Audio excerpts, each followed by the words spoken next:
Da da da da da. Yeah. What's up, We man? live, baby. Oh, It's been a while. It's been a while since we've gone live together. yes, it has been, but we're here now. Yeah. And I see Amanda in the chat. What's going on, Amanda? I love you, girl. How you doing? That's my homie right there. She's editing brand and just making it do what it do, man. Right on. Yeah, man. Right on. She's my spirit animal. And Let me find the page so I can share the link. Share the link. Dun. There it is. There it is. All right. Cool. On. Look at the chat too. Lightning fan. What's up? Oh, is that who it is? yeah. Yeah. I'm saying, man. I just know everybody's tagline. I don't know anybody by their real name. Oh, Arthur Brown. What's up? Yes, sir. All right. All right. We got some people hopping up in here. That's what I'm saying, man. But hey, it's good to see you, my friend. I will say that. Yeah, man, I appreciate that. We're coming. I've been kind of like in a campaign, quagmire, trying to get things going and moving along. And we're getting close, man. We're getting close. So this is my last week. Did you know that? I did not, but I do have the link to Doomkicker in the description there. I definitely have that. Yeah, man.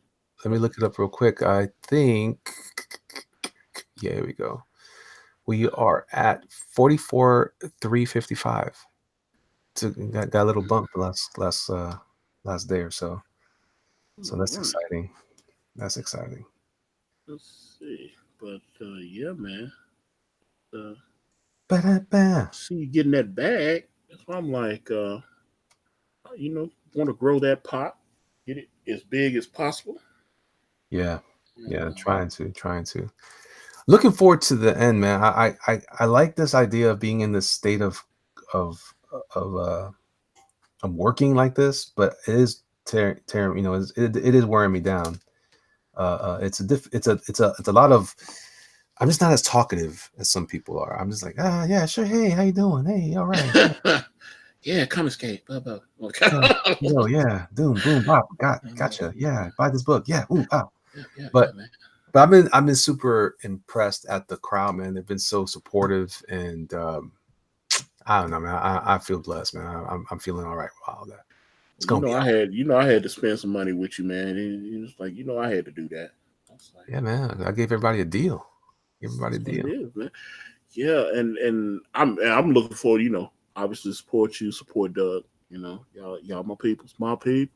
And yeah, I was like, Doug sound like he don't want to come back from Cali, man. I tried to holler at him yesterday, and he's talking about he gonna be there for like another week. I thought he's gonna be coming back. I was like, the con's over. When you coming home? I think he said that part he does that. Part of that is a vacation for the family, right? So like he is part of the experience is going to Comic-Con, and then after that it's just him and the family doing their family stuff. Yeah, meet with his agent and all that kind of stuff. I know he's somebody. Yeah, he got a little list. You got to meet with his agent and do all that. Yeah. They've got another something else happening. There's another event happening with some of the people that went to Comic-Con. I guess some people hang out longer, so they're gonna meet up on I think on tomorrow, as a matter of fact. But I'm heading out, man. I'm heading out to Orlando with my family. They're over there now. I'm gonna meet up with them there.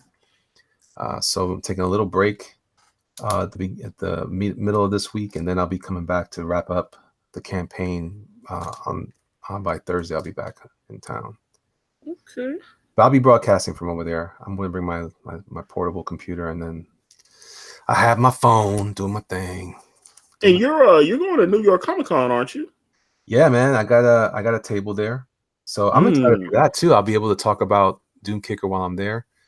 I mean, I presume that I'll still be in store mode by then, so I'll be able to really promote it at New York. That's going to be fun. So I'll have to create some special art for the show. Oh yeah, that would be sweet, man. Yeah. I didn't even think about that. So just since you said that, yeah, man, it's gonna be crazy, man. It's gonna be good. This this is my first time going there with the anticipation of having a book, all to my lonesome without always talking. Every time I do these things, like when I apply to the convention like that, they ask you for what's your latest work, and it's always like well, yeah, I got Archie stuff and I got this, I got that, but now it's like no, but now I got boom, Doomkicker, take that. So well, it won't be finished by then, but at least I'll have some promotional material. Arthur Brown, what's up? It says, when is New York Comic-Con? That is, I think it's the first weekend, I believe it's the first weekend of October. It's great for the year too. It's nice and cool over there. Well, it's sort of cool. Sometimes it's warmer. But, yeah, man, it's gonna be good. It's gonna be good. So I'm not too afraid of that time of year. It's gonna be a good time. New York, New York. Well, for me, it's my hometown. I get to go back to see, not really Manhattan, but the Bronx is my hometown, where I come from, where I was born. But definitely is it's a different experience going to New York Comic Con. I still would like to do San Diego, but I don't know if you know this, but statistically, New York is actually more. It's actually bigger than San Diego. They just don't promote it that way. I think there's some kind of Illuminati thing going on. The Illuminati. Yeah, man. They're like, we can't let you be big. You can only be big in San Diego. The comic book Illuminati. But so what's up with you, man? What you been up to? Well, I did tweet out a few of the pages for the preview. I have more than what I want to say something for the preview, but I tweeted out 3 of the pages that have the lettering already added to them, and letting some people peruse some of the other pages, because we got to make some tweaks here and there on certain things, but I thought those pages looked good, so I wanted to share them. It does look good, man. What I saw, it looks really good. If you guys haven't seen that yet, you got to go to his Twitter, check it out. Yeah, check out Twitter. It's right there, man. We trying, man. And there's also, I put one of the pages up on the community page on this channel. So like, you check out, you're already here, so just check on the Akari Press channel of the community, and you'll see a little shot of one of the images that I had tweeted out. But yeah, I'm excited, man. I just want people to finally, because you hear so many different things like, oh, this book's not coming out. It's not even like, dude, we've been working the whole time. It's just, and one thing I did say is, it's like me and Critius and another gentleman, we were all on Twitter and chatting and everything. And one of the things I, said, because I think people get confused about when we actually started work on the project, because the campaign launched in August, and Kanan was still under contract, and then they added to the pages and everything. So it took longer than what we had anticipated. And so he wasn't able to actually really get to grinding on everything until right there at like that first week of January and everything. That's when he was able to actually get started. Right. So he hasn't been working. If he had been working since August on the book, and I'd suspect, we should definitely been done and everything would have been completed, and colors, all that. But that's not what happened. So it's a different situation. It's I'm glad we're on the last of the pages. I'm really excited about that. But I think the preview will help let people see what we've been doing. Yeah. And let's see. That's definitely cool. Let's see. A man in lunacy. I'm sorry, but I have to mute your Twitter until after the preview. No spoiler. Hey, that's up to you. Hey, and I had somebody say that yesterday, because I've been very consistent. This information is going to be out there. I want people to see the book. I want specifically people who haven't backed Brand to see it. So it's going to be out there. Yeah, yeah. So this is, and I don't think there's any spoilers in this first 21 pages. It's just introducing characters and setting up things that, get paid off in the second half of the book. But it is what it is. The book is definitely going to be out there, and you'll see people tweeting, and people will make YouTube videos, and they'll do all the different things that people do. It's going to be out there, which hopefully that will help. I actually let's see, I know Ain't It Cool News had Dana over there had offered to maybe do a little write-up. That would really help us if she would do that, because they get a lot of traffic over there at Ain't It Cool News. So I just it is what it is. So that's dope, man. Yeah, I just want to get as many eyes on it as possible. So I want to do that. I want to be down with you. Well, I definitely want to be down with you, and I'm very excited to see what you might come up with for Way of the Gun. So yeah, man, that's one of the big things right there, because I cannot wait. I'm working on that script now.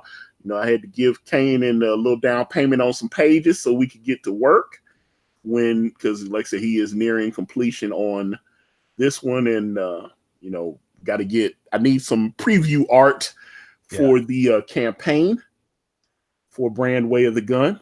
And I know Kanan is going to kill it, because I've been telling him what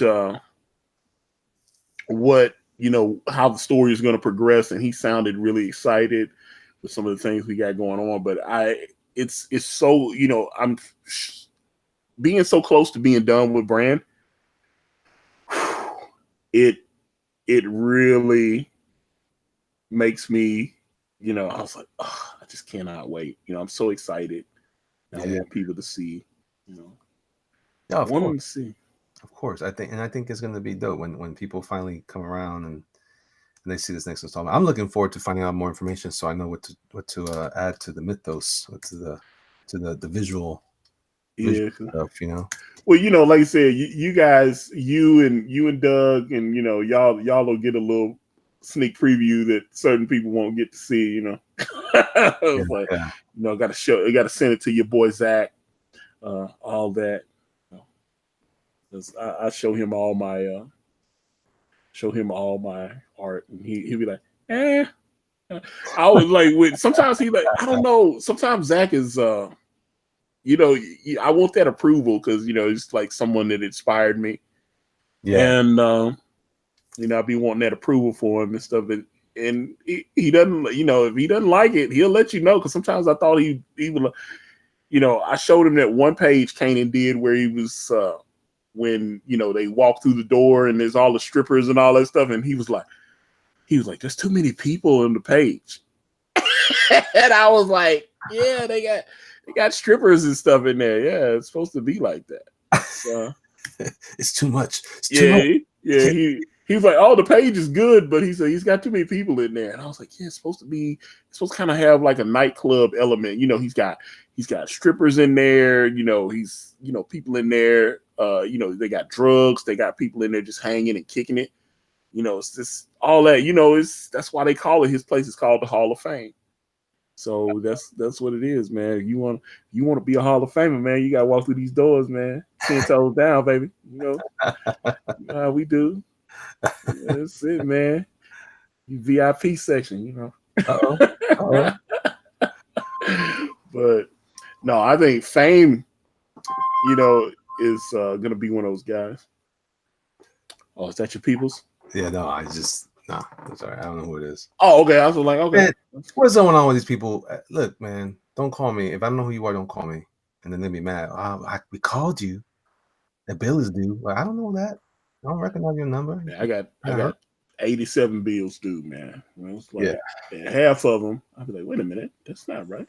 That is not correct.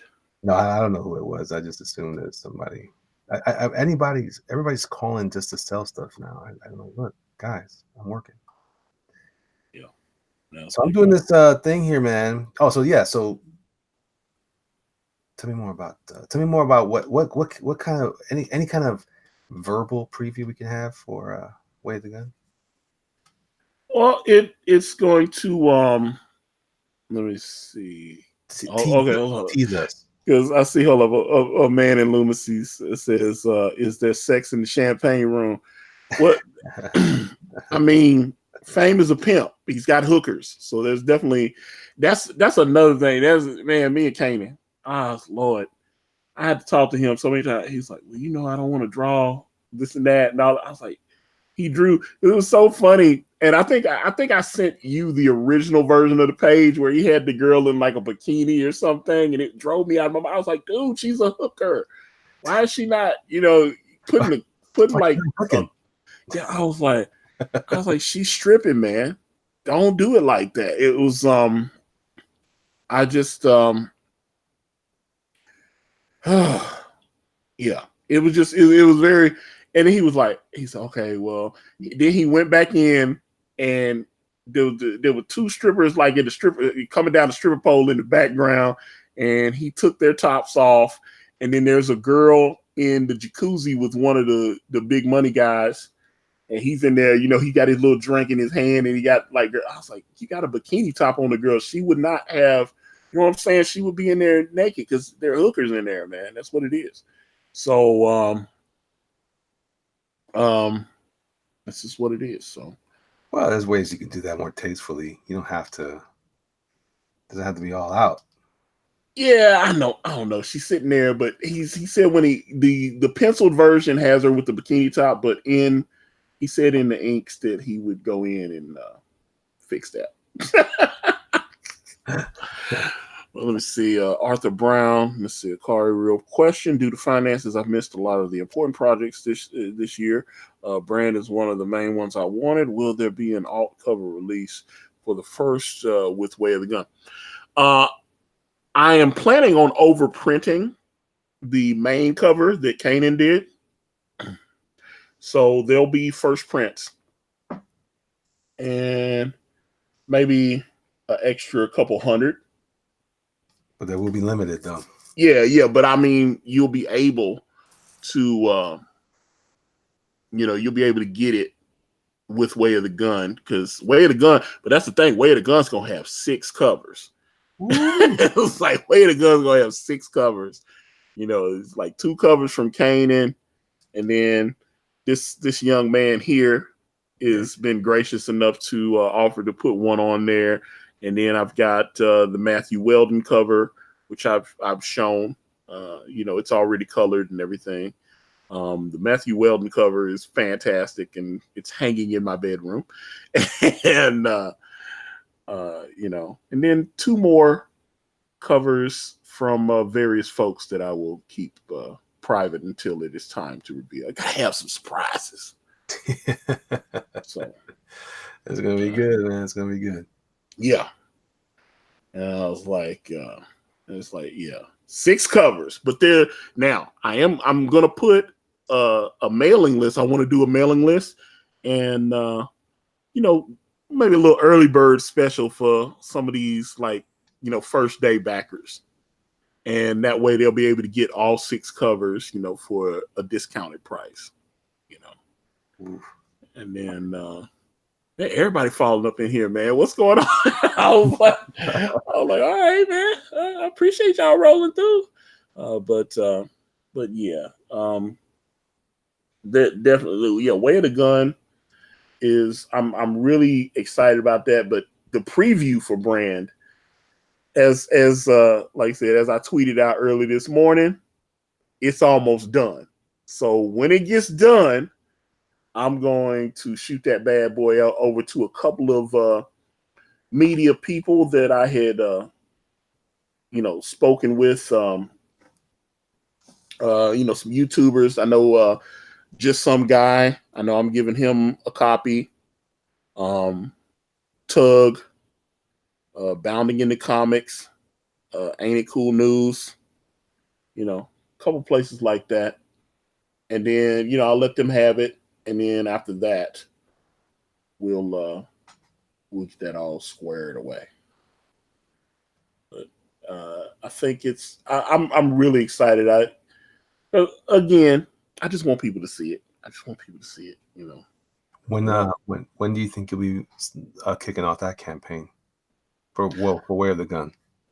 Well, I want to at least make sure that we've got the book at the printer, and because once I get into the phase where I'd be able to actually fulfill, then I want to start, being able to promote the next book, because I want to get the book fulfilled. I want to ship it out to everybody, and then after that,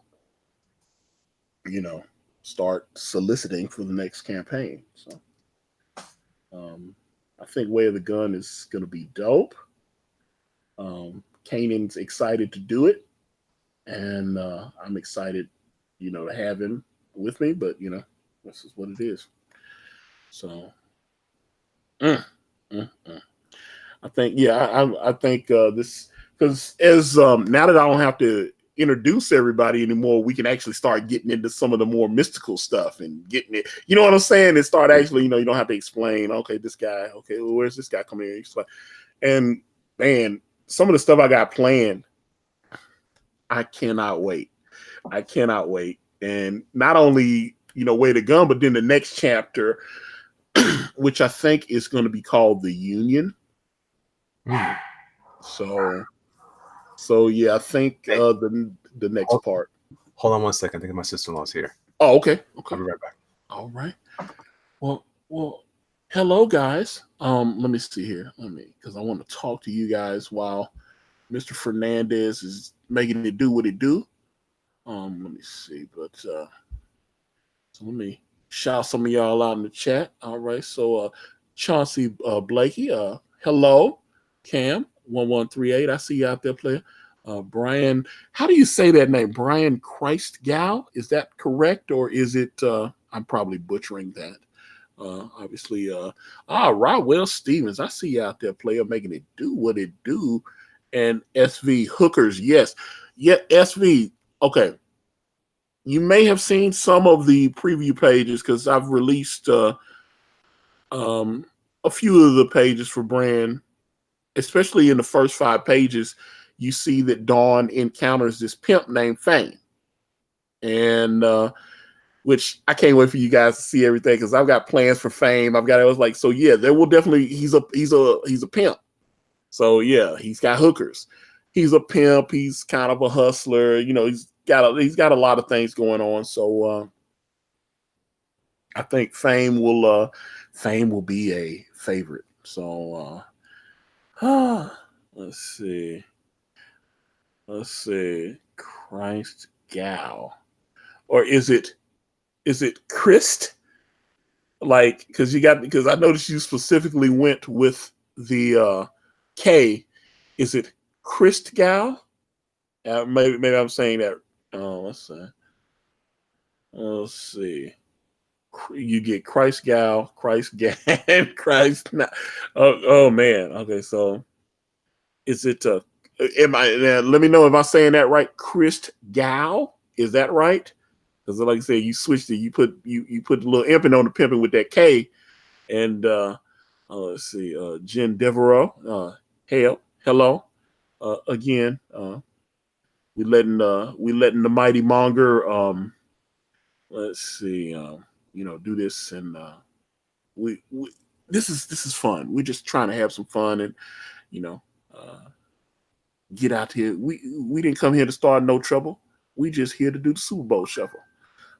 That's what it is. So let me see here. Arthur Brown, the Uncanny Kodiak says, buy Kanan a whole bunch of old heavy metal magazines or old Conan, point at them and say, this Kanan, this. Now, Kanan knows what I want. It is, Kanan knows what I want.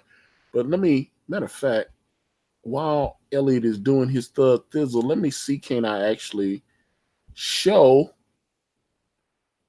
some of the pages that I tweeted out in my haste there, because I'd love for you guys to actually see, and I'm sure one thing I found out, not everybody follows me on the Twitter, so let me see here. Let me actually get in here and do a little quick screen share thingy, and see can't we actually get a person or two. All right, I'm back. Okay, hold on. What is it? Okay, hold on. We exorcise the demon in this house. Praise the demon. Hold on. Hold on. Is it screen sharing or no? Hold up. I was trying to do a screen share. I don't know if it's working. Of what? I was trying to do a screen share and show these pages with the fonts on them, but I'm getting that weird blue circle ring of death thing, where it's just like, so I don't know if it's actually. And what are you seeing me on your screen? I'm assuming it's not screen sharing right now, right? I'm seeing your avatar. Let me see what's going on in YouTube. Yeah, but I think it's just your face. Just my face. Just my face. Which is beautiful, by the way. You're beautiful. Yeah. I saw an angel. That's beautiful. You just sang right there. That's beautiful. I was like, yeah, I don't know. I saw an angel. Oh. Oh, is it sharing or no? Because it's not sharing on mine. I might have to stop it because it's not working. It's not working the way I had intended. So maybe I can stop it. No, I'm not seeing anything. Let me want me to share? Yes. If I can hold up. Can I get it back on you? Hold on. Well, okay, hold up. If I drop out, okay, because now the thing's going crazy. Hold up. I may have to. If I should still, I'm not going to. Well, if I drop out, just take over for a second. Let me fix it. All right. It's not okay, but if I drop out, the stream should still be live as long as you don't leave. So hold on. Oh no, I'm here. I'm here. All right. Hold on 1 second. Let me see. Can I? This thing is. I was like, I ain't never seen. I was like, this thing is wilding on me. Hold on. Let's see. Google Chrome. Wait for the program. This is why do I always have technical difficulties when I need everything to work? Because Murphy's Law. Because that's not how it goes. God, I'm so glad I got my co-pilot with me, man. What's up? Pilot the co-pilot. All right. So let me see. Okay, I'm gonna close the program. I'm gonna be right back in though. Hold on. All right. Hold on. I'm gonna wait for him to share his. I'm gonna go ahead and keep drawing, and then when he comes back, we'll do that. So, all right, what we got here in the chat? We've got Rodwell Stevens says, Elliot scared me for a moment. Why I'm so scary? Billy the Wombat with the Secret Society of the Red Circle coming at you live from the chat. Brian Christgau says it means Christian province in German, evidently. Word. I'm not sure what that means. Is it your name? I don't know. Let's see. That's Sam Hain from Ghostbusters. Sort of, D-Fresh. Sort of. Nice reference, though. I'm glad you are a fan of such animated features and such. The toughest are geek names. Oh, man. Some of those intimidating just to look at. Oh, yeah. Jalapeno milk with the red circle, red circle, red circle. Oh, yeah. Oh, yeah. Wow, wow. Word. All right. Sort of Sam Hain. I'm trying to do my take on him. I'm hoping I can come up with something more interesting. So we'll see. Maybe this is Sam Hain. Maybe, it's not. Maybe I should do something a little different. I don't know. So now you got me thinking. Maybe I should try something else. I wasn't expecting that much bass when you came in. Oh, because I'm full of bass, baby. I'm full of bass. D-Fresh. Oh, with the ghost. Oh, yeah. Yeah. All right. This is kind of Sam Hain-ish, isn't it? Oh, gee whiz. I just drew Sam Hain.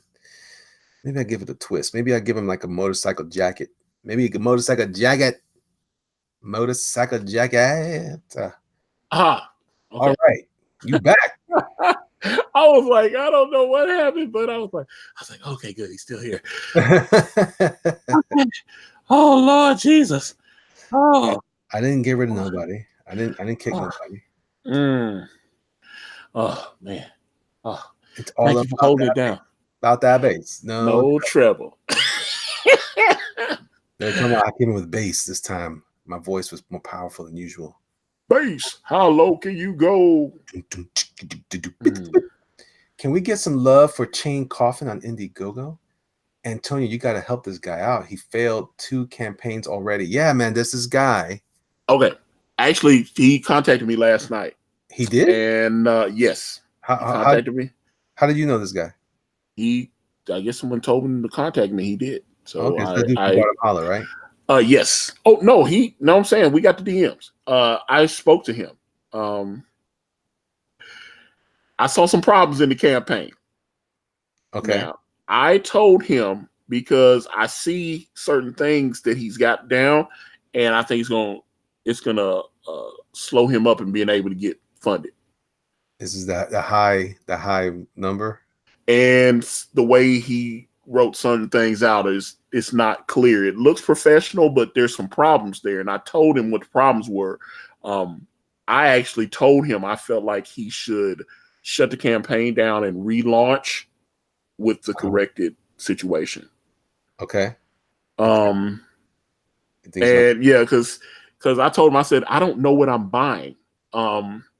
Because he's got it set up where you can buy like a chapter, but then he's talking about the other chapters. It's like, it's like that kind of thing. And I was like, I just went in raw because I didn't know anything about the campaign. I was just looking at the page. And I was like, I don't know what the hell I'm buying. What am I buying from you? I was like, are you releasing digital? He's like, well, the first campaign is you get a physical print of the first chapter, and then I'm going to release the other. I said, so the backers get all the chapters, I guess, so digitally or whatever. I was like, there's some problems there. And I was like, you can't, and I told him he's probably gonna have to contact Indiegogo because since some people have backed him, he's got a couple of backers. He can't just shut the campaign down.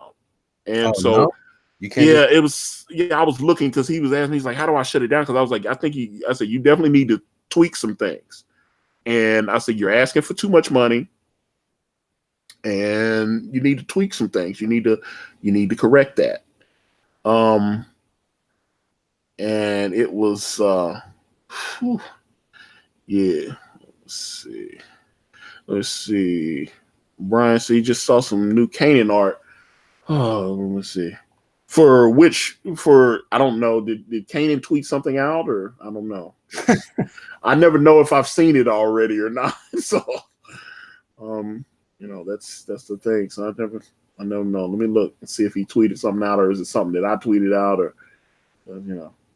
I see a lot of. I don't know. I see so much Kanan art, so I don't never know. So, there you go. Yeah, let me see if he tweeted something that I possibly hadn't seen, or somebody else tweeted something. Kanan be doing these covers for people and stuff. It's like, oh, okay, boom. And yeah, let's see. And yeah, I'm looking. I'm trying to see. Doesn't look like he's tweeted anything out, so I don't know where. And then, okay, hold on. I got my mailman at the door. Hold on 1 second. Let me take over again. Hold it down. So, all right. So Brian, you're probably talking about posts from by Antonio, the pages with the lettering that he's just posted. Looks good to me. Jalapeno Milk says, glad you helped him out. Antonio, dude, looks like he got talent, but he needs some direction. I think that's true. I actually talked about him when I first discovered him online, and I this is about a week ago, I think, and we started talking about the project, and it looked good. I mean, I was even saying how it, even though I'm not a big fan of most manga. My man Elliot. All right. Oh yeah. I got it. I had to sign for the package. All right. Thank you, brother. Kyle got funded fast, says Mortal V. Word. Yeah, well, we knew that. I mean, Kyle's book looks fantastic. Yeah, definitely snag up a copy of that. Yeah, I'm really interested in it.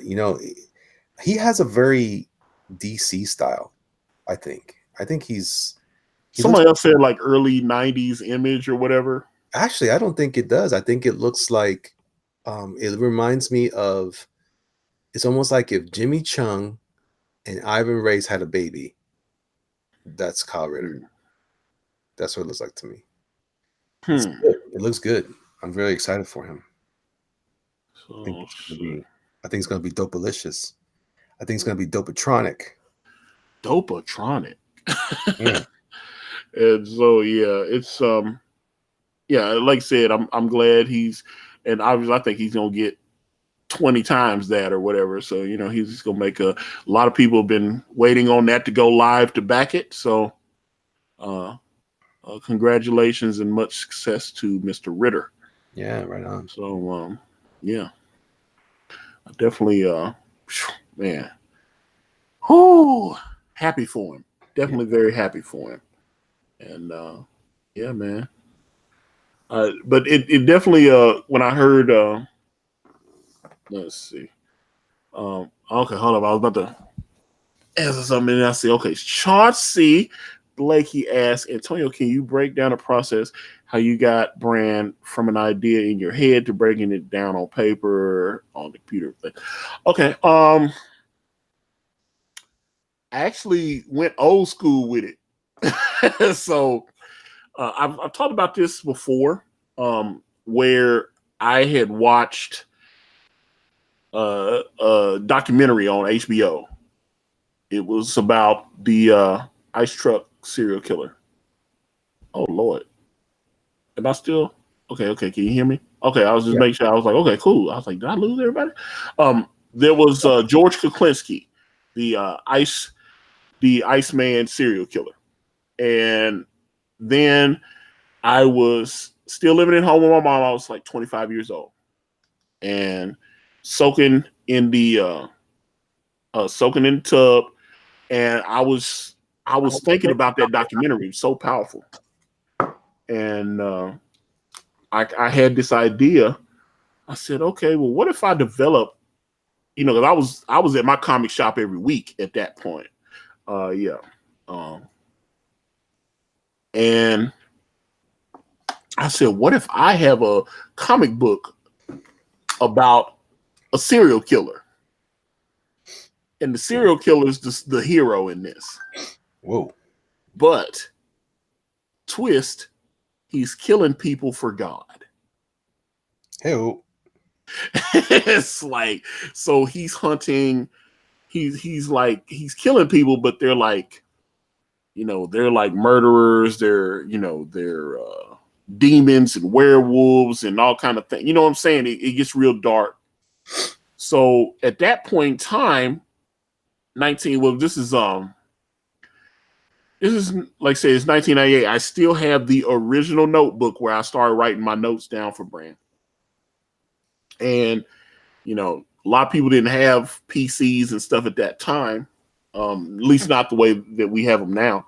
And so I got a notepad out and I didn't want to forget the idea. I knew it was going to be, let me see, Ken Jack Biz. That's the movie with Bill Paxton and Matthew McConaughey. What is the name of that movie? That's a great movie. With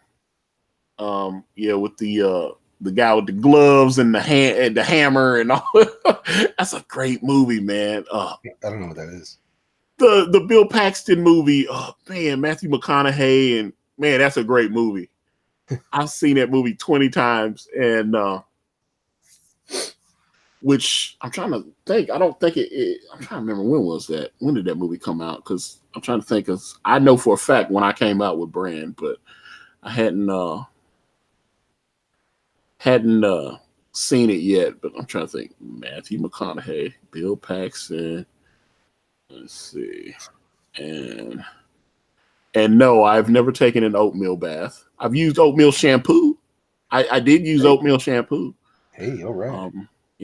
Oatmeal shampoo. And Frailty in 2000. Okay, so it's Frailty came out in 2001. I came up with Brand in June of 1998. I wrote the exact date down because I suspected that this would be a life-changing idea for me. And I've noticed that a lot of people say Frailty because when I say this, but I don't think in principle that the characters in Frailty were serial. They definitely weren't serial killers. They looked to the outside world. They looked like killers because Bill is saying, he's like, hey, God spoke to me and he wants me to cast these demons out. And it looked really, crazy. And, and then he's teaching his kids and bringing his kids with him when he's killing these people. And it looks like he's a crazy person. It's like, why are you taking these young children out while you're like grabbing people and killing them and stuff? And it's, that part of it, I understand. It can be strange, but I thought Frailty was brilliant. But I came up with Brand in June of 1998, and because I wrote the date down, because like I said, I thought it would be something that would change my life. And then I thought I was just going to write it up real quick and everything was going to be, and then, I'd work on it for a couple months and then, I'd have to go to work and this and that, and life would get in the way, or I'd meet a girl. Because that's one thing I've noticed is when I'm single, I'm a whole lot more creative. that's one thing I've noticed. I was like, that's why there's been a couple of young ladies that I actually had to just be done with them, because as I was working on Brand and I meet somebody and I like them, but then I was like, man, I'm not working as hard as I was. And all of a sudden I was like, okay, so if I want to get the book out and get completely done, then being single is the way to go. Because like this young lady I met a couple months ago, and I thought, I was like, man, I really liked her. I really did. It's it just wasn't, I just noticed that all of a sudden I was like, oh, I need to do some work today. And instead I'd be like, hey, let me call her and see if she wants to go kick it, and we can come back to my place later and, Netflix and chill and whatnot. And all of a sudden that the motivation wasn't there anymore. So my focus needs to be on Brand, and I know where I want to go. So, right. So I can't do any long-term stuff. You just want to kick it and go on about your way, then that's one thing. But if you want to stick around, then it doesn't work for what I need to do. So at that point I realized, I was like, I can't date her and try to work on this book. And I've talked, I actually have talked about that on Sexy Party, because I've dealt with like depression and stuff like that. And I actually mentioned this to my ex. I feel like I'm more creative when I'm more like depressed, and it makes it gives me like darker ideas that I can like put into the script. Oh, yeah. That I think work for the type of stories that I want to tell with Brand. That's just me. I don't want to, I can't write when I'm happy. So, let's see. Let me see here. Uncanny Kodiak, Akari, I almost forgot. Will you please tell Kanan that there's only one person my 11-year-old son asks about more than Doug to Nabel, and that's Kanan's son. It's true. Kanan's son, the 13-year-old. Desmond. And Desmond White, who and I've joked with Kanan. I was like, you get him trained up, and he'll take over Brand when you decide you don't want to draw no more. Take care of the family business. Yeah, and just pass it. I was like, I mean, hey, Kanan's my partner in Brand. He owns part of it, so it's like, hey, son, just draw this, and Antonio pay you, and I keep the rest of the money. And that's the way it is. But like Mike Miller. What was it? Jalapeno Milk. Doug is going live with Is he really going live? I haven't seen Nurkish on stream in months. Yeah. I was like, okay. I see we don't have some Nurkish fan. Like I said, I don't have a problem with Nurkish. I don't know Nurkish that well. But obviously I know Sashi. Sashi was my co-host on Sexy Party, and big fan of hers. But Nurkish never did anything to me. I wish the cash grab thing had been handled a little differently so that Cecil wouldn't have got caught up in all that. But past that, you know, I don't know. Let's see. Eric Hawkins. Elliot, are you drawing Jack Pumpkinhead from the Zombieland World of Oz comic? I don't know what that is. I don't know what you mean. Or the Zombieful World of Oz. I don't know. Or let me guess, Eric Hawkins, do you have a comic called the Zombieful World of Oz? I don't know. Maybe you don't. I think so. Sounds like it. I was like, is it on Indiegogo now? It sounds like Mr. Hawkins. You know, I mean, it seems like that seems to be anybody that sends me a message now. It's like, hi Antonio, how you doing? I've got an Indiegogo, and it's like, bah, bah, bah. And it's like, but yeah. Okay, yeah, Vazenkazi, old Nurkish reviews were hilarious. Too bad he deleted them. The new stuff, not so much. Why would he delete the content, though? Like I said, I've only watched a couple of his things, and I used to watch him in, what was that, Cancer Cast or whatever, with him and Cecil, which him and Cecil together I thought was hilarious. Yeah, I thought they were a nice little 1-2 punch. So that was, definitely... Let me see. Eric Hawkins says, I do have a comic called The Zombieful World of Oz, but don't worry, I crowdfunded it back in April. Aha. Oh. Okay. Did you do it on Indiegogo or did you do it on Kickstarter? Let's see. Let me see here. A Man in Lunacy. The only people who I have real problems with are people who kept projects that I liked from happening. That's fair. I can see that. But yeah, man, like I said, there's always another way to. Sometimes you think, because hell, like I said, this is my third try on brand, and I kept pushing, and it was probably a bad idea because I probably, I spent almost every last penny that I had trying to get brand. I was buying ads. I was doing it. And I'm like, you got to advertise on Instagram. You got to advertise on Facebook. Advertise on Twitter. Advertise here. Advertise blah, blah, blah. And I was doing all that, man. It wasn't working. It was not working. Nobody. Oh, my God. Yeah. It wasn't, that was just being persistent and not giving up. I knew the idea was sound. Just the execution was poor, I think. I messed up. So, but yeah, hey, I'm doing all right now, and we're getting close to hitting that 70K, which is interesting. I was not expecting the type of response that we've gotten, and I'm very thankful to the backers. When I grow up, I want to be just like you. You are quite grown, my friend. Yes, $69,645 is where brand is right now. So, woo! Yeah, man, I can't believe it. Woo! I'm more impressed with the amount of backers. 2,195 backers. So 5 away, five backers away from hitting 2,200. And that's awesome, man.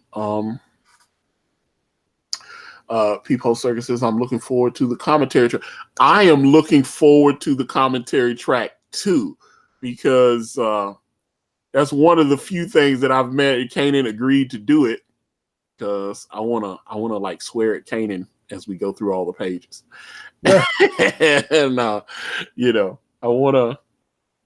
Man, I wasn't sure how the pages were going to look when we actually got the lettering on them, and so I was very happy with how that turned out. So I was like, you sound pleased. Yeah, I'm like, man, I've got a great letterer.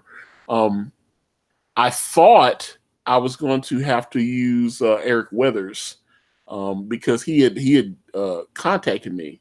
Eric reached out to me and. Because my letterer was afraid to put his name on the book because he didn't want to lose. He didn't want to lose the work that he is getting from the comics industry, and they will make sure you don't work because you put font on a comic book page. Mm. And he was like, yeah. But then as we got to talking, I was like, you don't have to use your name. He's like, I just want your talents. I was like, is there a Jim Lee of letterers? Maybe if it is, maybe that's Eric. Maybe Eric is the Jim Lee of letterers or something, where, putting their name out there is going to sell some books. It's like, I heard Eric Weathers is lettering this book. I've got to get a copy of it. I was like, I don't know if there's a letterer with that kind of cachet that could, that's what I'm saying. So when, my letterer called me and he was like, yeah, I'm afraid to have my name on the book. And I said, you don't have to put your name on the book. I just need your talent. And he was like, oh, okay. Well, if I don't have to use my name, then sure, I'll letter it. And I was like, oh, okay, cool. And so the official letterer on brand is Rage Graphics. So there you go. And my colorist is using a pseudonym as well. My colorist is Kid Icarus, and that kind of thing. So I got Kid Icarus and Rage Graphics doing colors and letters on brand and killing it. I just got page 27. Matter of fact, I'm going to tweet that out. I'm going to tweet page 27 out. I think I'm going to let people see it. I'm really happy with how it turned out. I thought Kanan did a great job on it, and I think Icarus he sent it to me at it was like 3:30 this morning. I got it, and I was just like, yes. And I love when he sends me the colors, and I don't have to have him make any adjustments. Like, he's in a zone right now where he just understands what I want and how the colors should look and the tone that we're trying to set, especially in the latter half of the book where we're like in those fighting sequences at the swamp and all that kind of thing. He just seems to understand. And yeah, man, killing the game. Everything. We're going to let me see. So are you finished with the pumpkin? Because it looked like you got so many different Yeah, I went with this idea instead. It's going to be more of a kind of a suave looking thing, almost like I don't know, what do you call this? Like a sophisticated socialite of his time, I suppose. I hope it looks good. Let's see. Brian Christ, or is it Chris Gal? I was like, we never did the term. I need some phonetics. But let me. I'm sorry for butchering your name, but I wanted to read your question. It says, I can't work at all when I'm depressed. I can be inspired and get ideas when I'm depressed, but I can't do anything with them until I've come out the other end of that dark time. I'm telling you, when I'm depressed, I get to typing and it flows out of me. And some of the ideas are dark, though. I will definitely say that. But I've gotten a lot of the stuff that inspired me in brand, a lot of the things that are going to happen in brand, a lot of things that will happen to David, a lot of things that will happen to Dawn. All that stuff came to me when I was real bummed out and depressed. So I don't recommend it though, because but hey, that's why I do Sexy Party, because a lot of people don't understand. And obviously I talk about my dating life and all that kind of stuff, but I also talk about, battling with depression and, and dealing with all that, and I think that's why people respond to the podcast so much.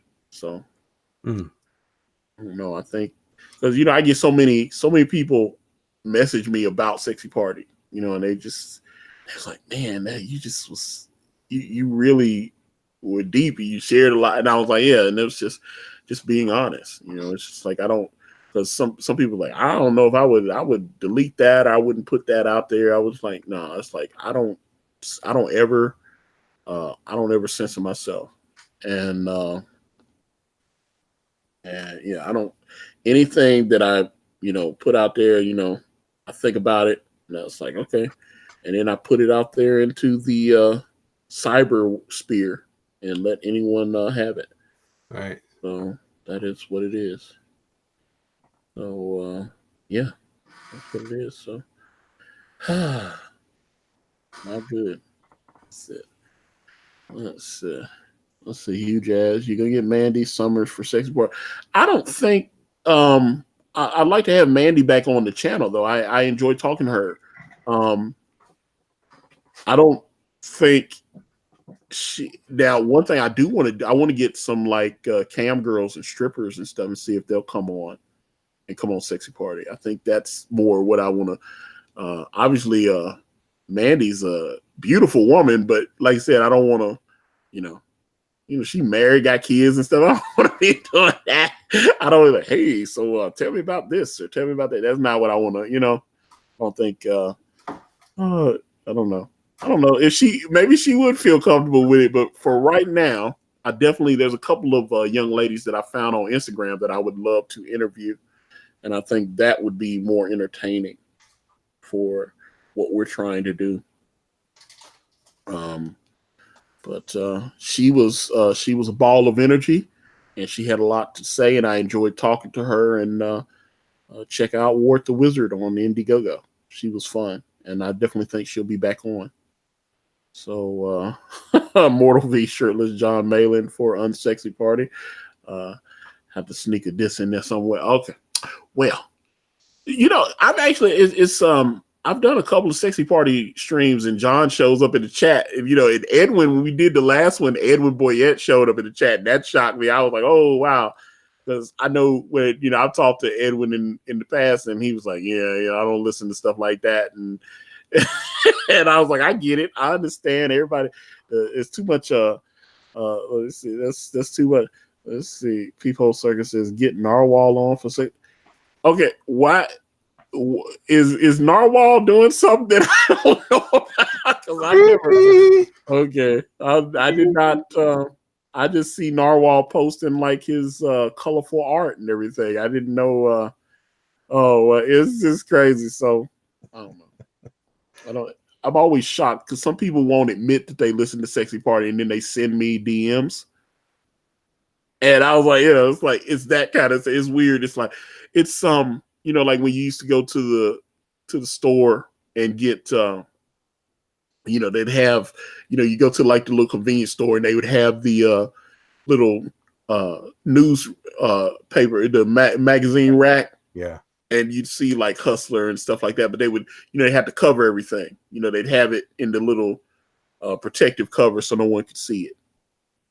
And but you knew what it was. You could just see what the title was. It was like, oh, Playboy, gotcha. And he would just pick it up. They still got that. I went to a convenience store recently, but they have, instead of having the protective cover, they just have like a white piece of plastic on top of the whole stack. And then I look at the thing and I look at the guy behind the counter. I'm like, I know what you're doing on break. Come on now. I'll see what's going on. Because I thought is Playboy even Playboy anymore? Because I know there's still a magazine Playboy, but I don't even know if they don't even have centerfolds and stuff anymore, do they? I thought they changed all that. No, but this is not your big high end books. I'm talking about like something, I don't know, Biggins and all. Oh, okay. Because I was like, Playboy cut all that centerfold stuff out. They were just like, yeah, people want to actually just read Playboy. And I was like, no, I don't. What are you talking about? And I was just, but I was like, oh my God, because I know like Penthouse and Hustler and all, they still doing their thing, Hey, you didn't show your pages. Oh no, because I got to run in my mouth and then my thing shut down, and my thing shut down, and then I had to, then the mailman knocked on the door and all that kind of stuff. But let me see, when the thing shuts down and then everything and the mailman, that's bad. Yeah, no, Yeah, you crazy. Hold up. But I do want to show them. Let me see if I can get it to work again without shutting down. Yeah. Because that's when I was like, oh no, the circle of death and the circle of death, which I know Lion King opened this weekend. And getting mixed reviews. Yeah, I saw some people cringing on Beyonce's acting, which I was like, that doesn't shock me because Beyonce's not really an actress to me. I mean, I know she's a singer to me. Yeah. If she does bad singing, call me. But yeah, I'm not expecting Shakespeare for her. And I mean, I watched Dreamgirls and she was good in that, but you know, I was shocked more by Jennifer Hudson's performance in Dreamgirls. You know, it's like Jennifer killed that. What you think about Jennifer Hudson and Cats? That trailer was like Freddy Krueger, man. Oh, I'm not excited about that at all. That's why I had to tweet that out. I was like, yeah, knock it off with that CGI shit, man. What is this? I was like, she didn't even look. Part of the experience for Cats and Dreamgirls and all this stuff is it's supposed to be just like comic books. It's supposed to be like escapism. Yeah. And all of a sudden they took her and like superimposed. I don't know. I just see a bunch. Have you ever seen like some of the behind the scenes stuff with Robert Downey Jr. from Avengers, where he's got like the weird bodysuits with all those little dots on them so that the computer can just add everything in? Yeah. I imagine that's exactly how Jennifer Hudson looked. See, I don't think it's much like that. I think they're actually made up, and they have they're wearing this. The tails are CG. I bet you that's what it is. Yeah, well, it's like a mix. Yeah, they've got some makeup on, but then they did the CGI thing with the rest, and it's just like, oh God, it just looks so bad. And okay, hold up. Sam Dunham says they went back to nudity at Playboy. I was like, okay, because I was like, that's just weird. Who wants to just read Playboy? I want centerfolds and Playmates of the Year and all that. I was like, that's the original nudie mag with no nudity. It's true. Yeah, I was like, yeah, let me do that. That sounds like the smartest idea on the planet. Who thought of that? And I just I don't know. I know his daughter took over, and I was like, once his daughter took over, it was a wrap, man. I was like, okay, we're gonna bring order to this magazine. Yeah, no more naked women, or this kind of thing. So it turns out our audience does not. Well, wait, hold on. Who are you? What? No, who are you? Step off the premises. Security. That's how I treat it. But, fortunately, I was never Hugh Hefner. That guy had problems though. What kind of problems do you think he had? Too many women? I don't know. Yeah, well, yeah, Hef, as they called him, was he was the man. But by the way, I do have because it should be on me now, and I have the pages that I am sharing that have gotten they got lettered from my brilliant letterer, and as he gave me these, so hopefully they are showing up and everybody can see them. And let me see. My computer's acting up right now. Everything's locked up except for my microphone, I think. Let's see. Okay. But yeah, okay. So let me make sure because I want to show. Hopefully, let's see. So this is showing, and okay. So that's page one, and this is page one, and it's got the Anthony Bourdain quote. I showed this page a few months ago because I just wanted to kind of see how the font would look on these kind of crisp orange colors. Mm-hmm. I wanted to see, and the only thing we added was the 5 years ago because I just wanted to let everybody, because this is the past, because like we got to get to the present in the next book. So that's page one. Let me see. This, if I'm not mistaken, is page 4. and this is Dawn and see, can I get it to? This is Dawn and Edward Lind. If it let me go down a little bit. But yeah, this is he's dropping her off here at the airport, and this is where we introduce Fame. There is Fame right there, and yeah, man. Let me see, and see, boom, and then this is I think it's page 6 or so. But this is after they figured out that Dawn's out here ripping and robbing and doing her thing. And I really love the way the font looks on these pages. I really like the way this was done and the colors and everything. I was so happy that it turned out the way it did. So I cannot stress that enough. So was just stoked, beyond thrilled. I think I think when we actually do release the preview, that it'll be okay and everybody will hopefully enjoy it. But hold on, let me see here. Okay, so now I'm stopping sharing. Hopefully it will stop. And hopefully, I don't think it's sharing. And then we're going to go back to Mr. Monger and put it back on him because he's the star of the show. I don't think anybody can see me. My system locked up, so. Well, I'm about to say it's on your screen now. You still see me drawing? Yeah. All right. Well, I guess I'll keep on. Yeah, your thing's still moving and it's still doing the thing. So hold on, let me. Yeah, I have the beach ball of death on my screen. It's on my internet. Oh yeah, see that's the thing. Okay, hold on. Let's see. Okay. All right, a man in lunacy. I'm going to give you the wrench. There you go. So you can drop in the links for whatever. And let's see. But is there a specific theme for this project that you're working on, Elliot? It just seems like it's got a lot of horror stuff in it, obviously. A lot of horror. It's a bit of a Twilight Zone, a little bit of Tales from the Dark Side, Creep Show. It's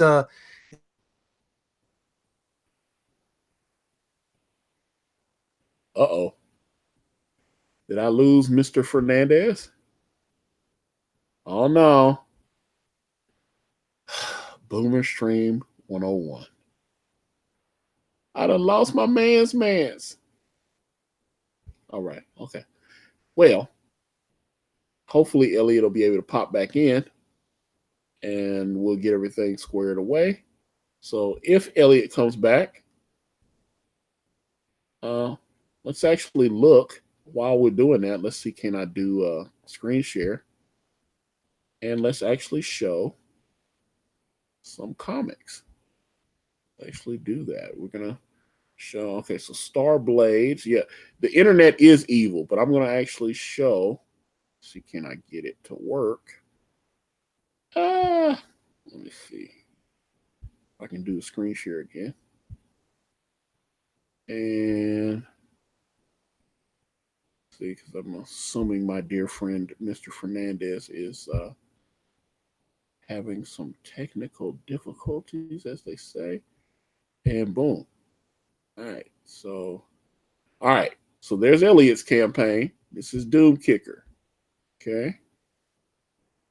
And then we're gonna. Okay, so we've got Doomkicker, $44,355. That's him and my buddy Doug Tenaple. And let's actually look. I want to look at Star Blades. Let's actually take a look at it. See where he's at. And yeah. And there we are, Star Blades. Bam. Let's see. Okay. Wow. Okay. So Kyle is sitting on a nice little stack here, $8,000. So let's see, $8,030. And let's actually look at Star Blades. And let's see, because I think I like the concept here, where he's got all these different characters and all that. Let's see. Let's see, what's it? Warrock, Honora, Talon, Dryden, and let's see, hold on. Let's see. Tyrus. Let's see. Havoc, Sharkblade. And then, oh, okay. Yeah, I like this. I like all this. Okay, so that is breathtaking. I really like it. Let's see. Let's say, Leodar, what do you think about Cecil starting his comic?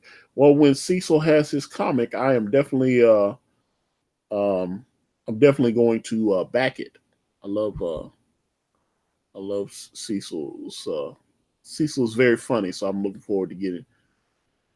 Oh man, I mean, not only it's interesting to me that Kyle can not only draw, but is an amazing colorist. So now he's coloring his own work. So just killing the game out here, just killing it.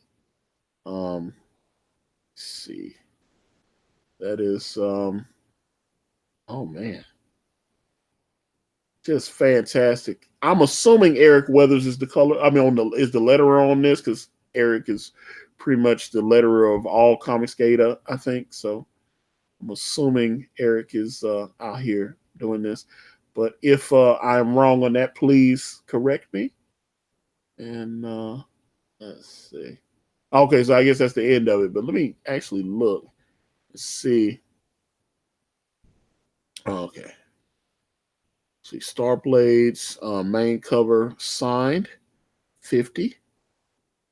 And then the Starblades main cover unsigned, I guess, 25.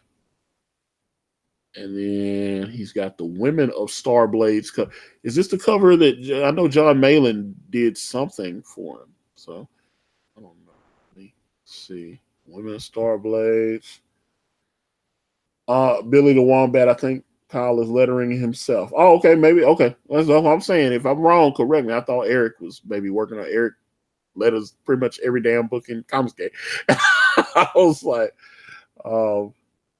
let's see, man, in Lunacy, I have heard that you have to be at least passable as an artist to be a good colorist. I think they're different skills.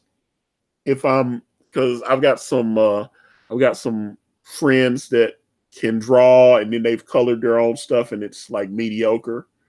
And I've got some friends that are beautiful colorists, and they can't, So you never know.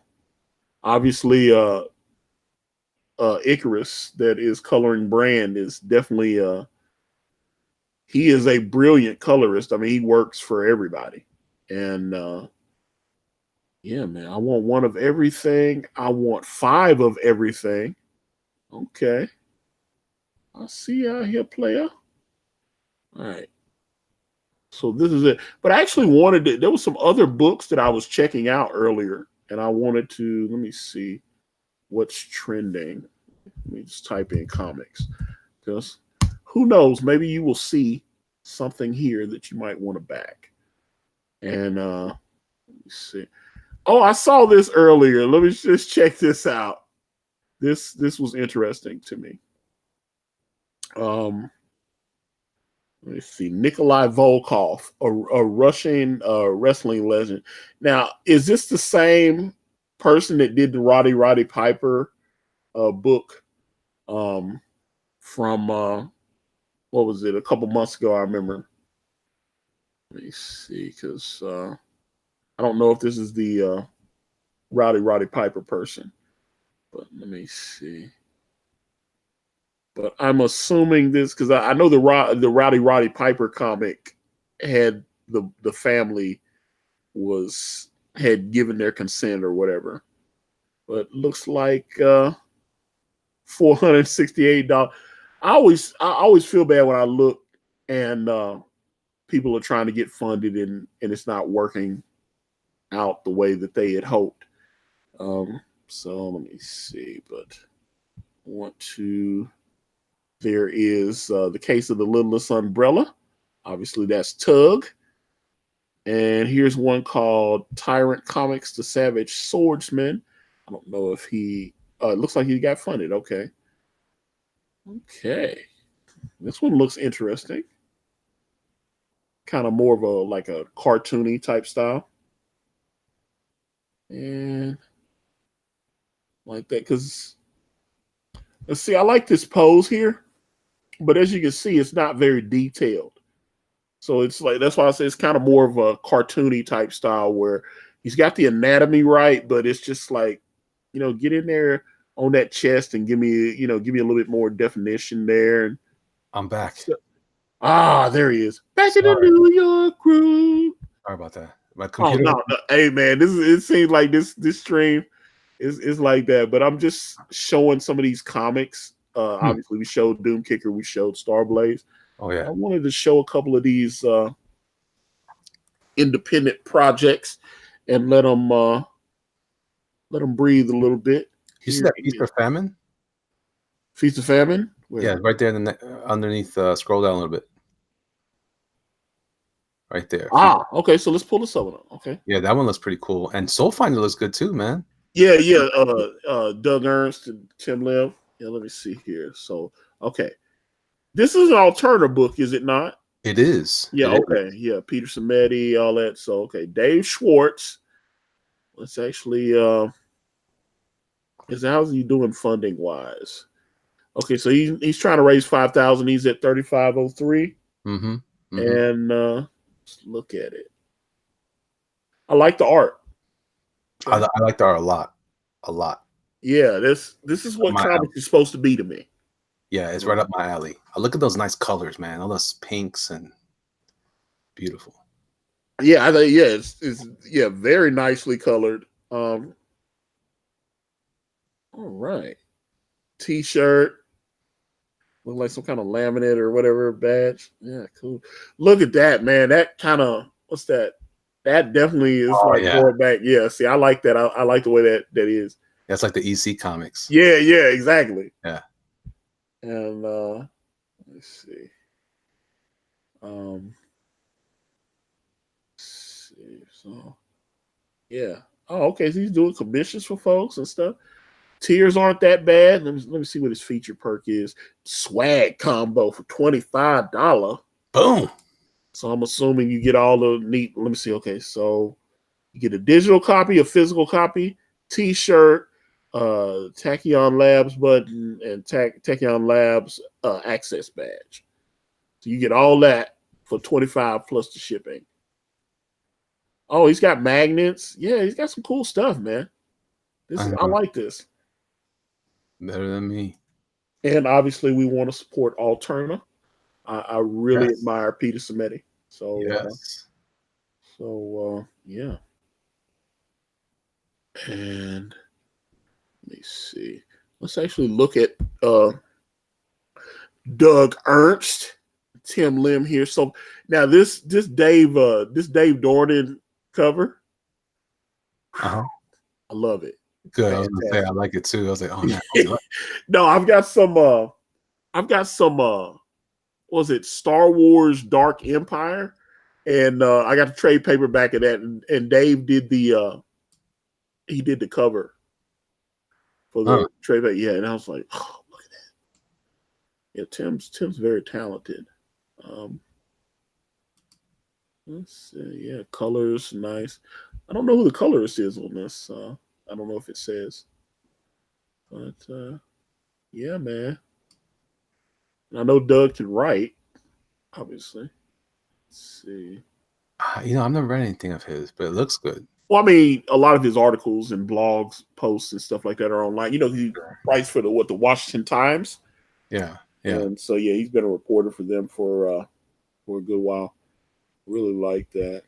And man, I think this is. I know Zach backed this because I think he tweeted it out or something. I mean, not tweeted it out, put it up on his YouTube. Yeah. And, so I have a question for you. Yes, sir. Kind of since we're on the topic of comics again. Yeah, I like that art, man. That art looks good. Yeah. What do you think about Dan DiDio's comments about the facsimile? Oh, the facsimile books selling better than the new ones. And then acting like we want to move forward. Doesn't that sound crazy to you? It does sound crazy. It definitely sounds crazy to me because the beauty of already having the work done and completed is that it's way cheaper to just republish your back catalog. Sure. Let's not pretend like if these books that you're putting out now are selling, that you're not going to repurpose them and sell them in trades later. Or any of that, just any of that stuff. They're going to try to squeeze the nickels out of anything, But isn't this an indicator that people like those stories better? And I think that is definitely an indicator of that. And I'm just saying, man, that was a weird. There's all kinds of weird stuff going on. I don't know what's happening. It's like, but man. If they're responding to this new material, and are less enthusiastic about it, I guess I should say. Yeah. I love it when you sophisticate it up. In other words, nobody wants your junk. Oh boy. Nobody wants that hot trash. It's like, but so let me see here. So this looks good. $25,395. 22 days left for Soul Finder. Let's see if we can find, because this is how I found Iron Skies, and nobody had him on, and so I'm definitely patting myself on the back. Yeah, I mean, obviously I'm glad Ethan saw the vision, but he knows nobody had him on. He had went on with Sweetcast a few months before, and he hadn't had his book out, and which I actually said, I was like, okay, so you went on with Sweetcast, but you didn't have nothing to promote. It's like you're just on there talking, and so I just what's that Millennial Falcon comics? Let's see. Okay, let's check that one out. Let's see. It looks like it's talking about, because when I see sativa, that's like marijuana stuff. Let's see. Oh, is that music? Yeah, it's Oreo. Let's see, Order Millennial Falcon Comics #1 and Millennial Falcon's newest. So maybe they're selling a comic and an album together. Interesting. Yeah, because looks like they're and it's got like weed stuff. Okay. All right. I was like, all right, buddy. I was like, all right. And there's nothing wrong with being 420 friendly. I had a boy who used to tell me, this is before all the legalization was happening. He was like, I got this name for a character. It's called Super Spliff. Yeah. I said, what the hell? What are you talking about? Oh, man, Super Spliff's going to be awesome. It's going to be this. And I'm like, nah, man, listen. That's not going to be. Look, these dudes are like dressed like the one dude. He definitely, that's Sergeant Pepper. I don't know who else that could be. That's definitely Sergeant Pepper right there. Right. And obviously they're smoking a little something. Art's not that good, unfortunately. All right, shut it down. I ain't looking at it, but the art ain't good. I ain't looking at it. The art's not very good. I gotta be honest about it. I'm not hating though, but I mean, I'm just being real. I'm hating. It's like, and 500. I mean, I don't know. I want people, I have enough hate me to cover for you and me. That's how much hate. It's not. I'm gonna be like Randy Jackson on American Idol. It's a no for me, dog. It's a no. So, Yeah, that's how I'm gonna do it from now on. Nah, it's a no for me, dog. it's a no for me, dog. You know, it's Pink like, Lemonade. What's going on there? yeah, Pink Lemonade by Nick Cagnetti. Okay, well, if I find something here that is good, because I'll reach out to him like I did with Christopher Rue. It's like Okay. I was just I do this every few days. I just go on Indiegogo and just look in the comic section. I do that on Kickstarter too. And some people are like, I'm not back in Kickstarter. I was like, these people that are on Kickstarter that are crowdfunding the book, they don't have anything to do with what happened to Richard. They Really? don't have anything to do with Kickstarter screwing Richard C. Meyer over. They're just independent creators, just like I am, and they're just trying to get eyes on the comic. Did you hear Billy Tucci talk about that? How he was like, why not try it on both? Why not do both? Yeah, exactly. And that's what it is. So I just, as long as the creator is not a jerk, if like the book looks cool, even if it's on Kickstarter, I'm going to promote it. That's just me. We are not all NPCs. We all have different opinions, and I say vote with your wallet. If you see something that looks cool, support it.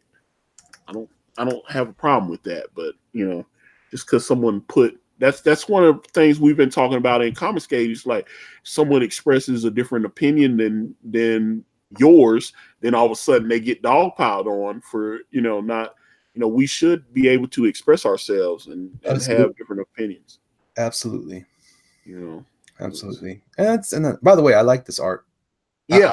It looks like a Power Ranger knockoff or something. It also reminds me of like early 80s the things I was seeing like Mad Magazine and stuff when I would crank it. It looks like stuff that would be in there. Very clean art. Yeah. Beautiful colors. Actually reminds me of Kamen Rider or something like that. That Japanese, remember that Japanese guy that was yeah. I watched that show.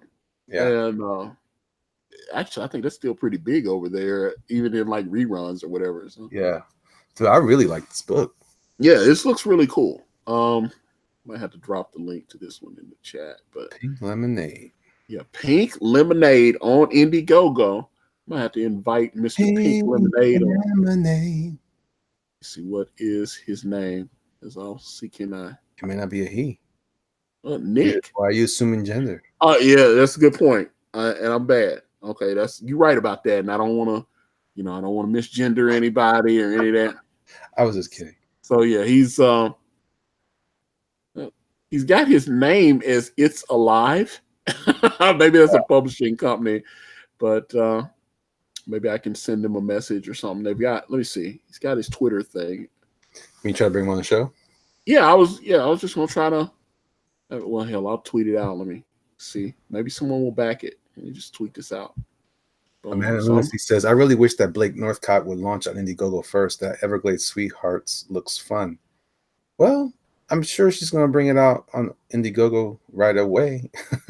Well, and also I saw her and Ethan tweeting with each other about a week ago, and because she's got a project with Scott Lobdell, and I know Ethan and Scott are cool. Scott was on his channel like about a year and a half, 2 years ago. I remember that's what he told that great story about meeting or discovering Jay Lee. Who? Scott Lobdell. Me and Lobdell, we got history. But his Jay Lee story is fantastic. Jay Lee was like 16, 17 years old or whatever, and approached him, I think, in New York at Comic-Con.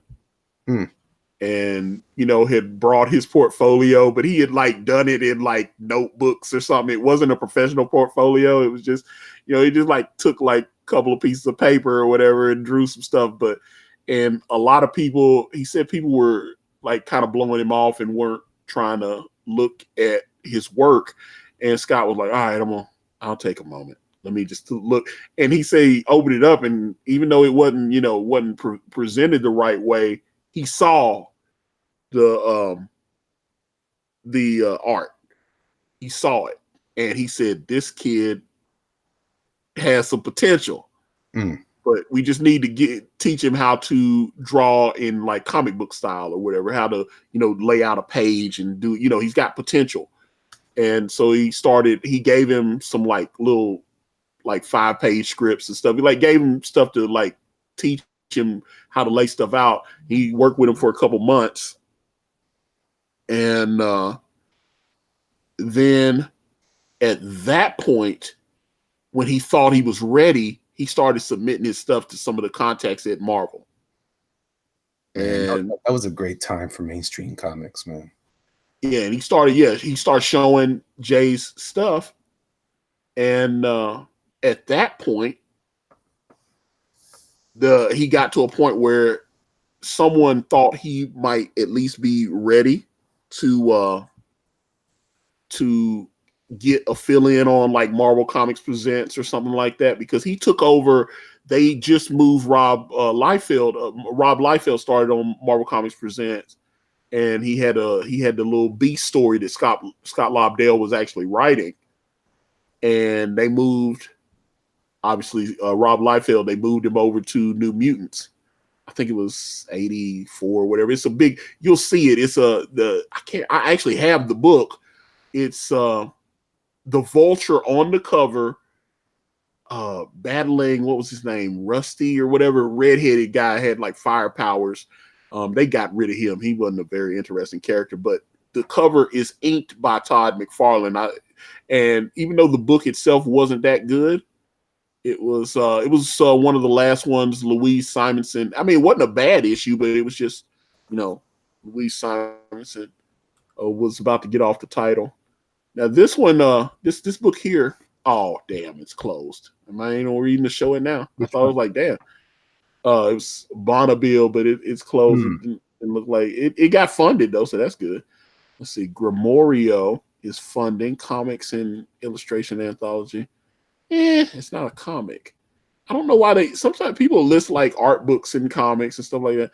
There's Asami Children of Rusu. I was the first person to put Stephen Hart on. He'll tell you that. Alyssa Dark, Werewolves and Bam Pots. Let's see what this is. All right, it's funding. And he's trying to that's an interesting number that he's trying to get to, $997. That's all he's trying to do. That's he's weird. raised $997. And he's got 40 days left. Maybe this is like a $3 rule. If I do this, it won't be no taxes. It was like Matthew Fowler, Asami is shipping. I think it is shipping. Matter of fact, Stephen sent me a copy of it.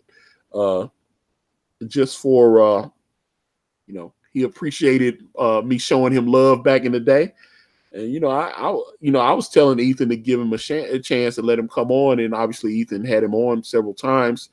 He got funded, and it's nice when I open up the comic and see my name. He put Ethan's name up in the very next name underneath after he thanked Ethan was to thank me for because I saw the vision early, and it was Kanan. Me and Kanan we had just done a stream. I think we had been on John Malin's channel or something. And we were just, or it might have been Mike's, but either way, we got off and everybody else left, and me and Kanan were just talking. And sometimes, it's just like with me and you all the time. We'll stream and we'll keep talking for like an hour or two after we get off the air, and just because that's my dude. And so me and Kanan were talking, and we were just like I'm doing now, just going through the comics on Indiegogo, and we saw this book, Asami Children of the Rusu, and it just was like, okay, why is it? Because the art, you could tell it was colored nicely, everything. I was like, why is this book not? He has some problems on the campaign page though, right? And he didn't, and that's what it is. And I fought myself that on the first brand campaign, because everybody's like, man, you got all this great art from Kanan. I really like this page here. I like how this is colored. It's got like a nice little pulp style. The trade dress is very professionally put on there. Yeah, it's nice. That's what I'm saying. He should be. I don't know what his get down is though. Let me look at his perks. And sometimes these people don't be like, yeah, let me ask for $35,000, and no one knows who I am. Yeah, so it's true. Let's see. Arthur Brown, the Uncanny Kodiak, the first Rob McFarlane New Mutants was 85. The Vulture cover was 86 is the one I have, and that cover was inked by Todd McFarlane, and I'm pretty sure I own that cover. So yeah, that's it. Number 86, Vulture versus Rusty or whatever the hell his name was. But like I said, I'd have to bring that character back and make him cool. I was like, the famous Cable cover was 87, also inked by Todd McFarlane inks. I actually think McFarlane's ink over Liefeld was like almost the perfect 90s styles artist. I've said that a few times, and I like the way Todd inked, because Todd inked Rob. Rob had great energy in his, at least the old Rob. Like, I don't know. I think that's why I've said this before. Rob let all those people, all those trolls get in his head. You can't draw hands. Your guns are too big. You can't draw feet. You can't draw faces. And I notice when he tries to set them up now, he tries to make his stuff look like them. You're Rob Liefeld. Make your stuff look like Rob Liefeld. Yeah. Forget the trolls, man. It's like these people, when they troll Ethan, they talk about Ethan can't draw. Ethan needs to do what Ethan does. And Rob needs to just draw like Rob Liefeld. If Rob was still drawing with the same, yeah, Rob has some anatomy issues and all that and stuff. But boy, when he laid out, those pages had so much energy on them. And now I see that he's trying to, they're gonna goof on the way I draw a face. I better tighten this up a little bit, and all this kind of stuff. And I'm like, nah, man. Every artist is a peacock, we all thrive on praise, and when we don't get that praise and it turns into critique or criticism, we tend to balk at that. But I think you're right, though. I think every artist needs to just do what they do, and you can always improve.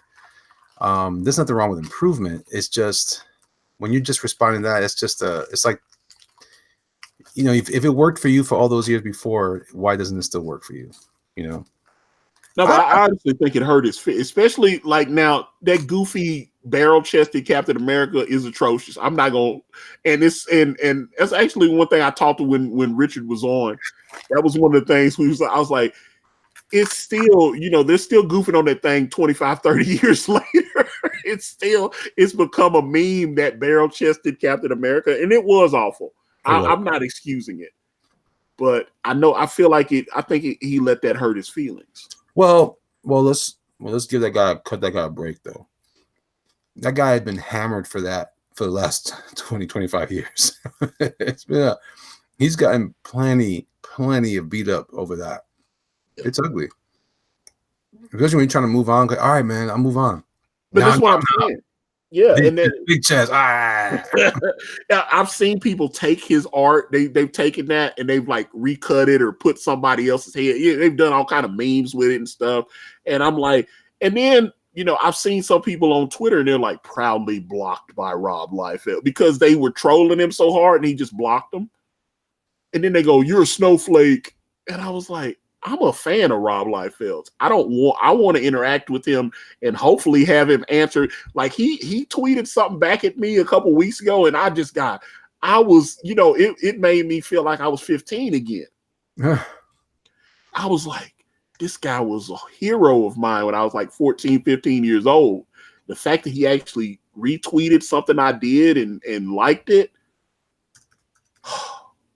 I wonder if I'm blocked by him. But yeah, I was shocked, because John loves Rob Liefeld and worked for him and the whole deal, and to hear that he's been blocked by him, that's not good. I was like, John Malin blocked by Rob Liefeld. I was like, that's so I don't know. Let's see, Toon-averse Comics. What? Look at that. I don't know what this is, but whenever, okay, that's something I learned. Don't put, because at first when I said, okay, it's what does this look like? This that Stinky Joe character in the with the skunk. I guess he's a cave skunk man or something. I don't know, a skunk caveman. Yeah, it looks like old school Hanna-Barbera wannabe stuff. Yeah, it's let's see, he's trying to raise 3,000. Okay, yeah, he closed. Okay, so I was sitting going, damn, he's trying to raise 3,000. I was like, yeah, he didn't have the campaign set up very well. So trying to Mr. Pixel Trader is in the chat. And I see you out there, player. Indicron himself. What's up, Mr. Pixel Trader? Let me see. So I saw Edwin Boyette's stream yesterday where they're going to start adding extra books to Indicron. I know some people love that idea. Some people don't love it.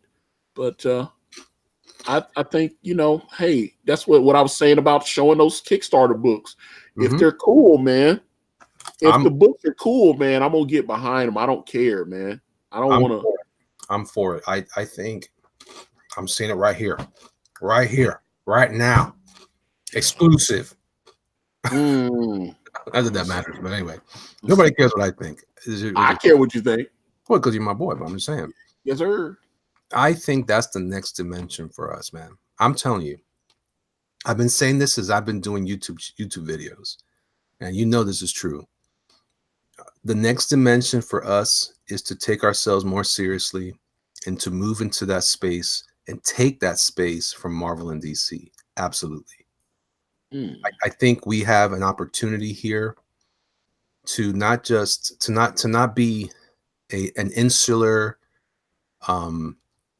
what's the word I'm looking for, and not to be not an insular or an ingrown, or what do you call it when cousins make out with cousins? Like inbreeding? Inbred. No, I'll tell you why. That's a real problem in business, though. We can become an inbred a group of people where we're only catering to certain crowd. But there's so many people. There's so many people out there there's thousands of people who are reading comics, and they're not incestuous. Well, I like that too. Yeah, incestuous. That's probably more what I meant. I think insular is a good term. Ingrown is even better because it's like an ingrown toenail, and it starts to swell and sometimes, and it hurts sometimes, and it becomes uncomfortable because we're hiding ourselves. All the talent that we have, we're just trying to keep it into this small group. I'd say, let's expand it. Let's bring some of those people on board so that, I'm telling you, man, what's going to happen when Sean Gordon Murphy's like, yo, can you do a cover for me? I'm like, yeah. He won't ask me that. He might do. No, you're a bad man. But he might do a cover for me if I ask him. I play nice. Yeah, that's what it is, man. So. So I think it's good for business. I think it's good for business when we can expand that out and really start to. I think it's time. And then we get to enjoy the benefits of their audiences as well. So now our campaign can really expand. And so they're here not because of a particular train of thought. They're here because they like our product. They're here because they actually want to read our books. That's what I'm about. That's why I started my business to expand my business. I want people. I want new customers. Yeah, and like a lot of times people say comics are for everyone, and they're doing that to troll. Comics, I want everyone to read Brand.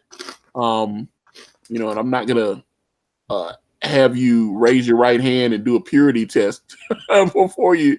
That's not what I'm about, man. I was like, it just doesn't. I'm just not interested in that. I'm sorry, it's just not what it is. No, man. Comicsgate is a philosophy. It's a philosophy. It's not a platform. It's an ideal that the customers are interested in, and that we as creators should be aligning ourselves with when the definition rests in the idea that we are creating apolitical, entertaining, fun comic books for various age groups, stuff that people would be excited to read and want to indulge in and want to share that out with other people. I think that's where we're going to start to win. The battle is not in these small conversations. The war will be won when the indie market, and that's always been the concern of any indie creator. They want to be acknowledged for doing a better job and not being not being put down because we're not in the big two. I don't think it's necessary anymore. And now, like I've been having this conversation about superhero material and any kind of material. There used to be a time when I thought, man, there's no way we're gonna get. If I had to put my comics on a shelf against Marvel and DC, there's a chance I would get drowned out. A serious chance. It probably wouldn't make it. But we're no longer competing on that shelf. The battlefield, the battlefield is actually broader now. It's not about comic shelves anymore. It's about people's hearts. Can we win you over to our business philosophy about treating our customers well and that sort of thing? So in that regard, long live capitalism, long live customer service, good customer service, long live all those things. Absolutely. And I saw, let me see here. I want to respond to this. Ed's 135, and he said, "Is it okay that EBS wasn't thanked on the crowdfunding panel, the San Diego Comic-Con?" So you had Doug TeNapel and Billy Tucci and all that. And I'm like, look, I know from personal talks that I've had with Doug TeNapel how much he appreciates and respects Ethan Van Sciver, and has thanked him numerous times for everything that he did to help Bigfoot Bill become such a big success. And not only that, when you open up Bigfoot Bill, the first thing you see on the thank you page is this book is dedicated to Ethan Van Sciver. It says that right there inside the book.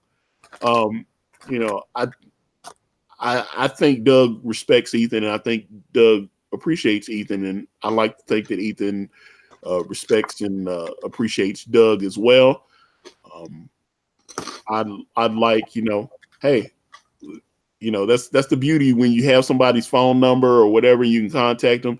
Sometimes a lot of things can be smoothed over when folks talk to each other directly. A lot of times social media can get things taken out of hand. But I like Ethan, I like Doug. You know, they're both my friends. So there you go. That's just me. Blessed are the peacemakers. But I don't know. Yeah. But, I don't. Nobody thanked me either. I thank you. Thank you. And I thank you. We're good. Let's keep moving forward. yeah, there you go. So, yeah. But man, I thought they'd have more. It didn't. It looks like a lot of these other comics that I'm seeing, they're all. Let me try this again. Did you show that? Is this Brian Chris guy? Is that the one, the 6-gun gorilla? I tweeted that. Where is that? I don't know where if he has that listed, because it's a graphic novel. It's like 240. Matter of fact, I'm supposed to have him on. I think Wednesday I'm going to stream with him. Was that ever published before? That looks awfully familiar. Yeah, because he had the book out, I think, in 2015, and now this is a collected edition. Man, it's not. Let me see where he has it listed. Let me check it. 6. In fact, I'll just type in gorilla. It should pull it right up. I'm sure there's not 80 gorilla things on. There it is. Okay. So he's got, okay. So it looks like he crowdfunded the individual issues. There it is. I'm surprised he's only got $410. This book looks great to me. Maybe I'm an idiot. I don't know. But this looks fantastic. I don't know, especially the covers. All the covers he had. Kanan did a cover for this book a couple years ago. I like this art style. I like the way the colors kind of get down and everything. Yeah, I really dig it. I really dig the whole vibe of it, man. Yeah, and I tweeted this out, and I had some people told me they backed it, and someone actually sued it. It's cool. Yeah, I was like, I thought, and it's already done. He's just, like I said, repackaging it in the trade paperback format. So I I just tweeted it out. So I hope it helps you. Yeah, I hope. Like I said, now this is the one that Kanan did right here. This is Kanan's cover that he did when the thing was still actually doing its little 7-issue run. I don't know what issue this was on though, but obviously you see Mr. White's divine touch right there. I thought that was cool. Yeah, so look at this one though. I really thought this looked cool. It's right here. Let's see who is the Wes Huffer, or is that Hufer? I'm sure I'm butchering that, but just energy, love it, man. Let's see. So maybe both of these are his. I just love that whole thing with the just. This seems like such an unusual idea, but I was just like, hey, I'm digging this. Okay, so I guess all of these are Wes's covers. These are the 3 that I just showed. And then Chadwick Haverland. Now, I really dug this one here because when you get close to it, he's got like the gun, the smoke coming off the barrel. But if you look at how he does the smoke, you see that there's a rhinoceros horn right there. Is that what that is? The smoke, when you look at it, when you see how the smoke comes off the gun, and then right here is a rhinoceros. Okay. I thought that was kind of clever. And, I thought that was dope. I was like, wow, he like snuck that rhinoceros in there. I was like, I don't know if that's part of the book or something, but I thought it was a nice Matt Slay. All right, Matt, I see you out here, player. Look at that. I just, like I said, this whole thing to me, I just thought it's really cool. So, yeah. All right. I see you out here, player, making it do what it do. And then, yeah, he's got all the, I don't know if that's sometimes I worry about stuff like this, just not having the presence and everything and not being able to promote. Because, man, just YouTube you really need to be able to. That was one of the other things I told the gentleman that I was speaking to last night. I was asking, I was like, do you have a YouTube channel? And he was telling me he does have one, but he falls into that trap because I've heard Nasser say this, where he's like, yeah, I got a channel, but I don't really like making the videos and I don't know what to do my channel about or whatever. So if you are trying to do, look, guys, come on now. We are in the year 2019. We're already halfway through the year. We're going into 2020. This is not 1984. Pamphlets won't do it. This is the way that our culture communicates. This is the modern message board. This is the modern. This is more advanced now than the post office. You can actually make a significant difference with your campaigns if you're willing to put yourself out there. If you're not that comfortable doing live streaming, then do some pre-recorded videos when you can, find some YouTube friendly music and put it on the background and show some interesting elements of your product or something. Do something. But just to sit there and sit back and like, I just don't like it. I get it. You know me, right? I've been like in that spot before. I'm right. Sure. But it just takes a little bit of work and just do it. And you'll, before you know it, it's just something you got to do. You got to do it. If you got to write pages for your script, if you got to draw pages for your book, then you got to get up every morning and try to publish something that will communicate to your crowd that you got something cooking. That's all. Yeah, and that's one of the things I told him. I was like, if you don't, because he was like, I'd done some stuff and people weren't watching. I was like, yeah. I was like, but you got to keep doing it. You got to make some videos showing you drawing. I said, get some of your friends, because it looks like people are trying to tweet his campaign out. Ask some of those guys to stream with you. You need a wingman, maybe. Mm-hmm. And that's just what it is. I mean, I was just, get some other people to kind of help you out there, and maybe you can. This looks interesting, but I don't know. I mean, he's already funded, which is good. And let's see, Galaxial Freak or God. Let's see. Okay, so he's in Canada. Kevin Kevin Rottadelli. Now I'm going to tell them like they tell me. Man, I don't know, man. That's international. I don't know if I can. But let me see. It does look interesting. It does look interesting. Yeah, I always am curious about how people determine the style or whatever. Yeah, I mean, thinking. I'm going to look at what I got cooking in my section. I like the colors. Just it's got a nice indie comic type feel. I like this here with the whatever this robot is or whatever right there. This is interesting. Let's see. So Rob Cannon. Let's see. Okay, so that's the artist. You know, there was a Batman story that was kind of illustrated in a style like this, and I thought it was kind of one of those. I think it was Gotham by Gaslight or something like that. I can't remember. But let me see. Wait, like that was Gotham by Gaslight was Mike Mignola. Was it? Okay, because I was like, kind of got that kind of. Let's see. Oh, Sportman Goes to Japan, but that campaign is.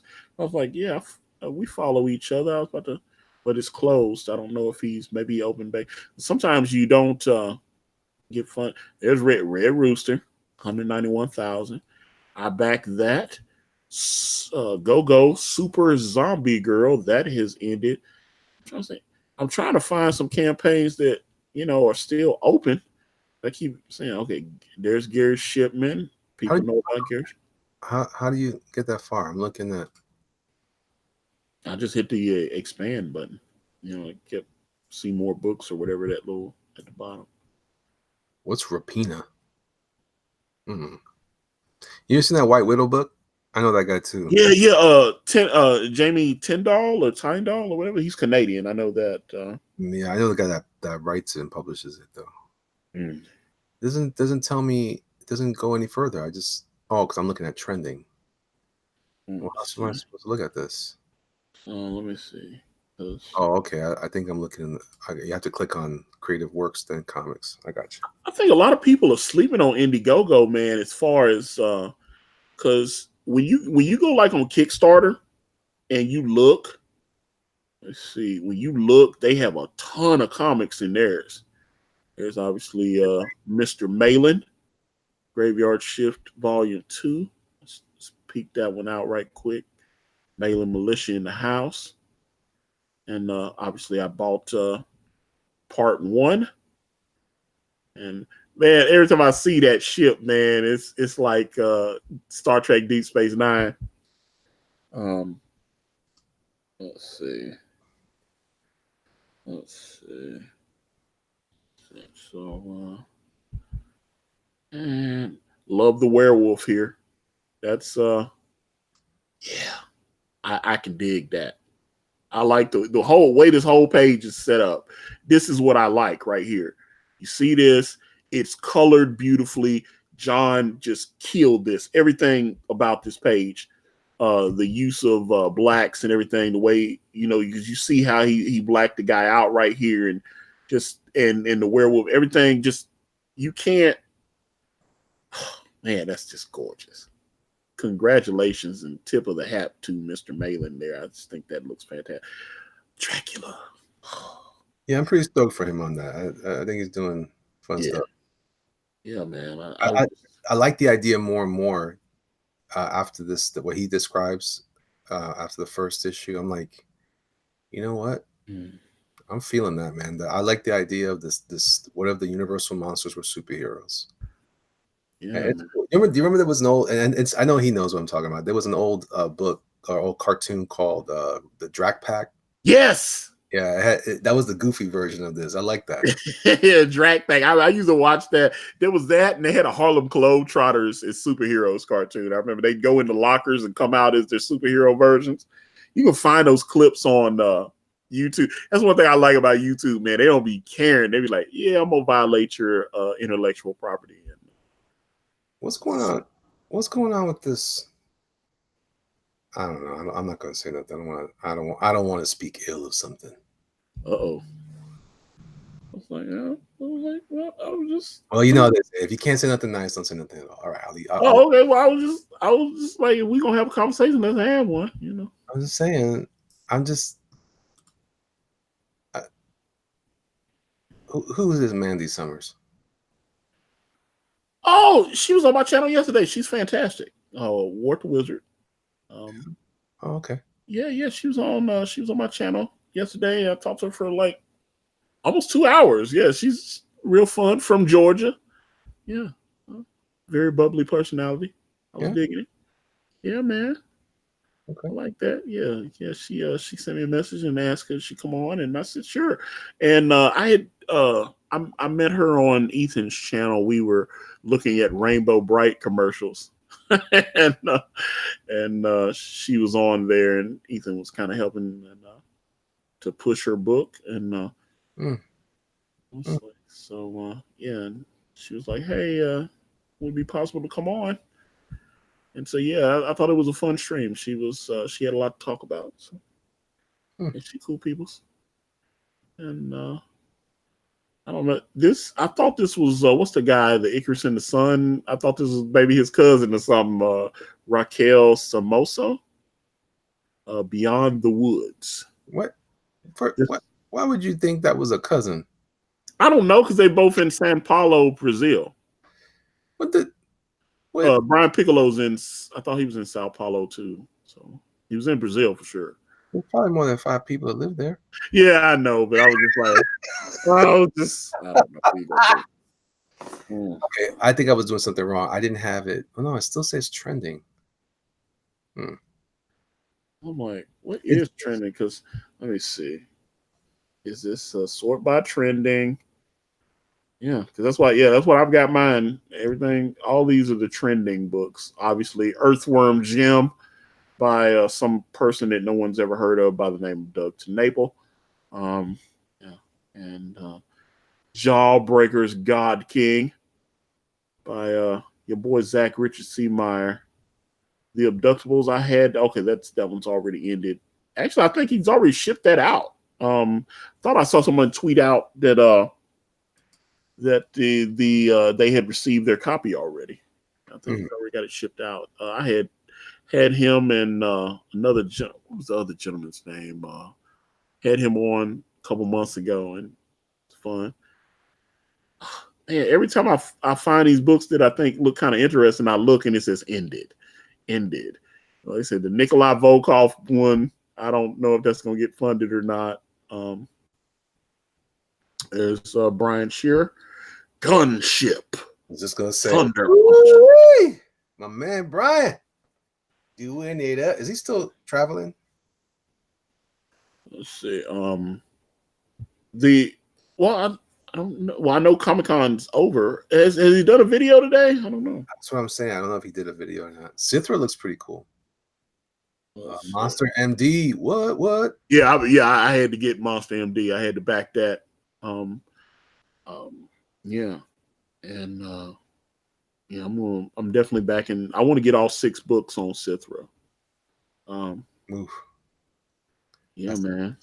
There you go, the man Brian Shearer, the man, the myth, the legend.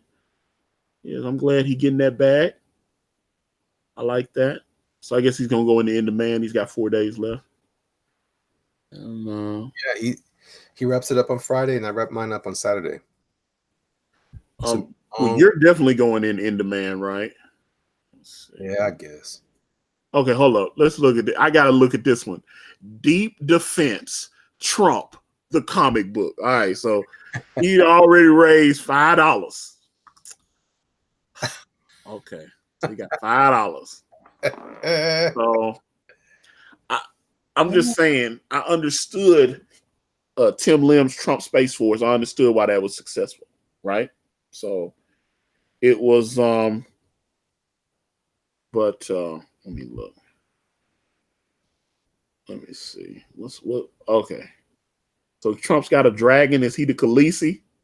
He Khaleesi from Game of Thrones. I see a dragon in the damn background. He got dragons. Hilarious. All right, so okay. So what's that? Sarah Huckabee or whatever. Sarah Huckabee Sanders. And okay. So yeah, it's very political. But he must not be able to market it because yeah, this is not like I said, I'm sure he will take that $5 and okay. It's not this whole yeah, this is I don't know. Yeah, I don't think he's gonna get yeah. Well, there you go. yeah, I think this is That's a no for me, dog. That's what I think. yeah. That's a no for me, dog. As the president used to say, you're fired. So whoever gave you that 5, that's yeah, Metatron's cube says seems that it's definitely anti-Trump. It's yeah, he's not a fan. Oh, it just doesn't look good. Yeah, it's like Among but here's that I've seen so far. Yeah, and the art was just like okay, and yeah, okay. So I hate that you spent that much money to dump on the president, and it doesn't look like you're gonna get enough to buy a roll of toilet paper. That's yeah. I was like, you got to build a lot of people, man. They start these campaigns and stuff, and they just, you know what I'm saying? They don't have any social media presence. They don't have any fans or anything, you know. So people that are willing to support them. So, but yeah, Von Klaus is killing it here with Monster MD, and obviously, like I said, I backed this. I backed Shinobi Sasquatch, you know. So I'm very much looking forward to getting my copy of this. And yeah, man. Here you go, brother. I see you here, player. I immediately liked this when I saw it, you know. Just thought that it was colored very nice. I like the style on it. It's just like, yeah, Von Klaus. I thought, yeah, they put this together very nicely. And I'm happy with it. Yeah. I love Monster MD. Looks good. Yeah. So, like I said, proud backer on that one. And let's see. Yeah, Trump Toilet Force. Yeah, there you go, brother. Right. But there is Six Gun Gorilla. Need to help him and need to help this Pink Lemonade. Pink Lemonade, like I said. So I think Pink Lemonade is definitely one of my picks for today. I like Pink Lemonade. I thought that book looks fantastic. There's Niobe. Let's see. I've seen people tweeting this out. Our favorite Japanese pop star is back, and this time she comes. Yeah, pretty sure he's been putting these on. What's that on Kickstarter? I thought so. Let me actually. Let's see. Cecil says, "Oh no." Cecil says, Antonio, do you know what you should back next? That ass up. My man Cecil. What's up, Cecil? And Cecil, when you are you working that? You got the 10? Are you going to announce what your book is? Because I'm very, you know, a lot of people want to shower you with wealth. They want to make sure you get that bag. And oh no, Cecil has invaded the chat. It's like oh no, don't tell me. Y'all can still hear me. Why is my internet gone? I was like, it's saying no internet. It's saying I have no internet, but if I didn't have internet, then you guys wouldn't be able to hear me. So I know that's not the case. Oh no, that's not good. Okay, hold on. It's just that site can't be reached. Yeah, but okay, hold on. Yeah. That sucks, man. I was like showing these people's books, but hey, as long as I can, let me just stop the sharing thing then. The sharing. Oh, you're gone. Can you guys still hear me? Can y'all still hear me? Let me know. Let me know. I'm munching on Cheetos.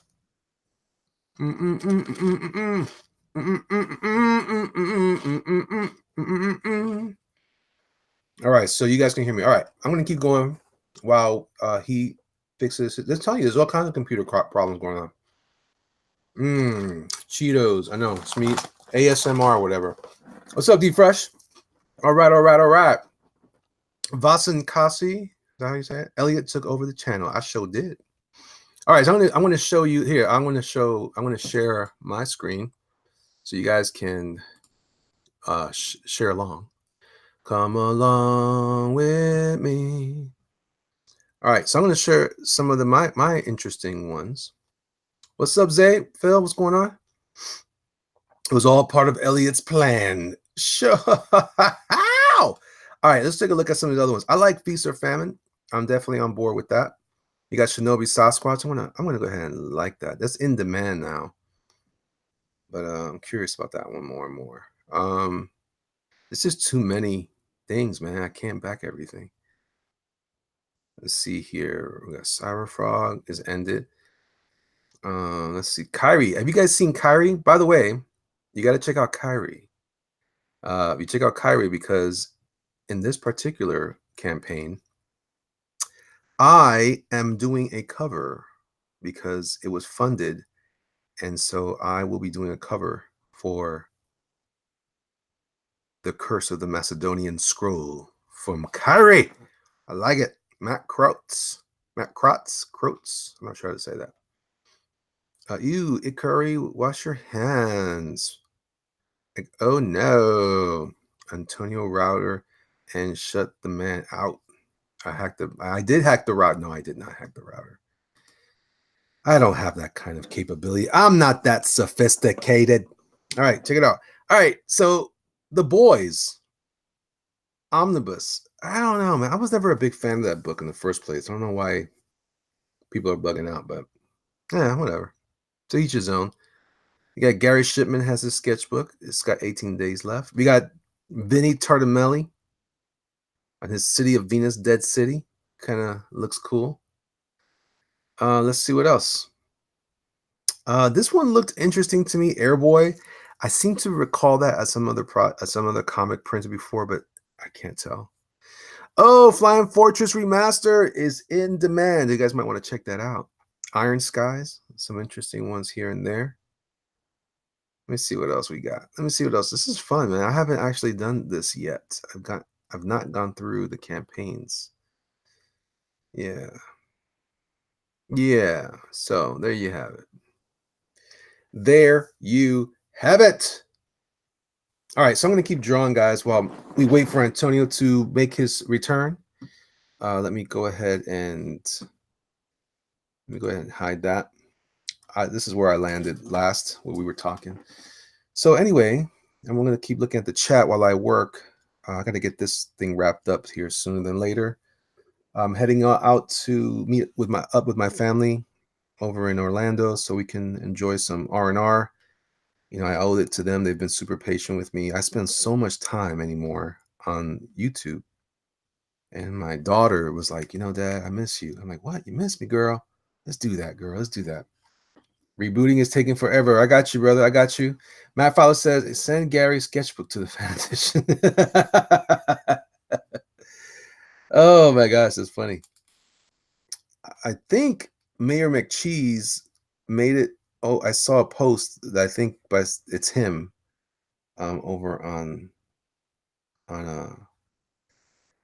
Instagram, and he identified himself because he's like, yeah, we're gonna be doing he was excited that they're gonna do a Mayor McCheese for the fan edition, which I thought was funny. If Antonio doesn't get back, stream cuts like 5 minutes after Antonio dropped out. Pay your internet bill, Antonio. Well, that might be true. Let's see if I can hang on. If he leaves and I'm not here and I'm still here and we drop out, then we know we did the best we could. Mayor McCheese, there you are. There you are. Guardians of Erloth in demand. I didn't see Guardians of Erloth. Comics du Nord. Go check out Guardians of Erloth in demand. Hello. All you party people in the house. All right. Okay. McCheesy goodness. Yeah, I tagged you on my real Instagram. Hope that was okay. Yeah, that was cool, man. I saw it. I talked about it. But yeah, so Comics in Crisis. What's up, my man? The sky, baby. And it's looking good. All right. Okay, yeah. So I got my guy here. This is a character. I think he's a pumpkin guy. Maybe he's a new take on the idea of Sam Hain. That is who I think the pumpkin guy is. Maybe he's the Great Pumpkin, Charlie Brown. I don't know. Oh, I can't wait to see those cartoons again this year. Almost back, says Akari. That's right. That's right. That's right. All right. So my guy here, he's got his cane of some sort.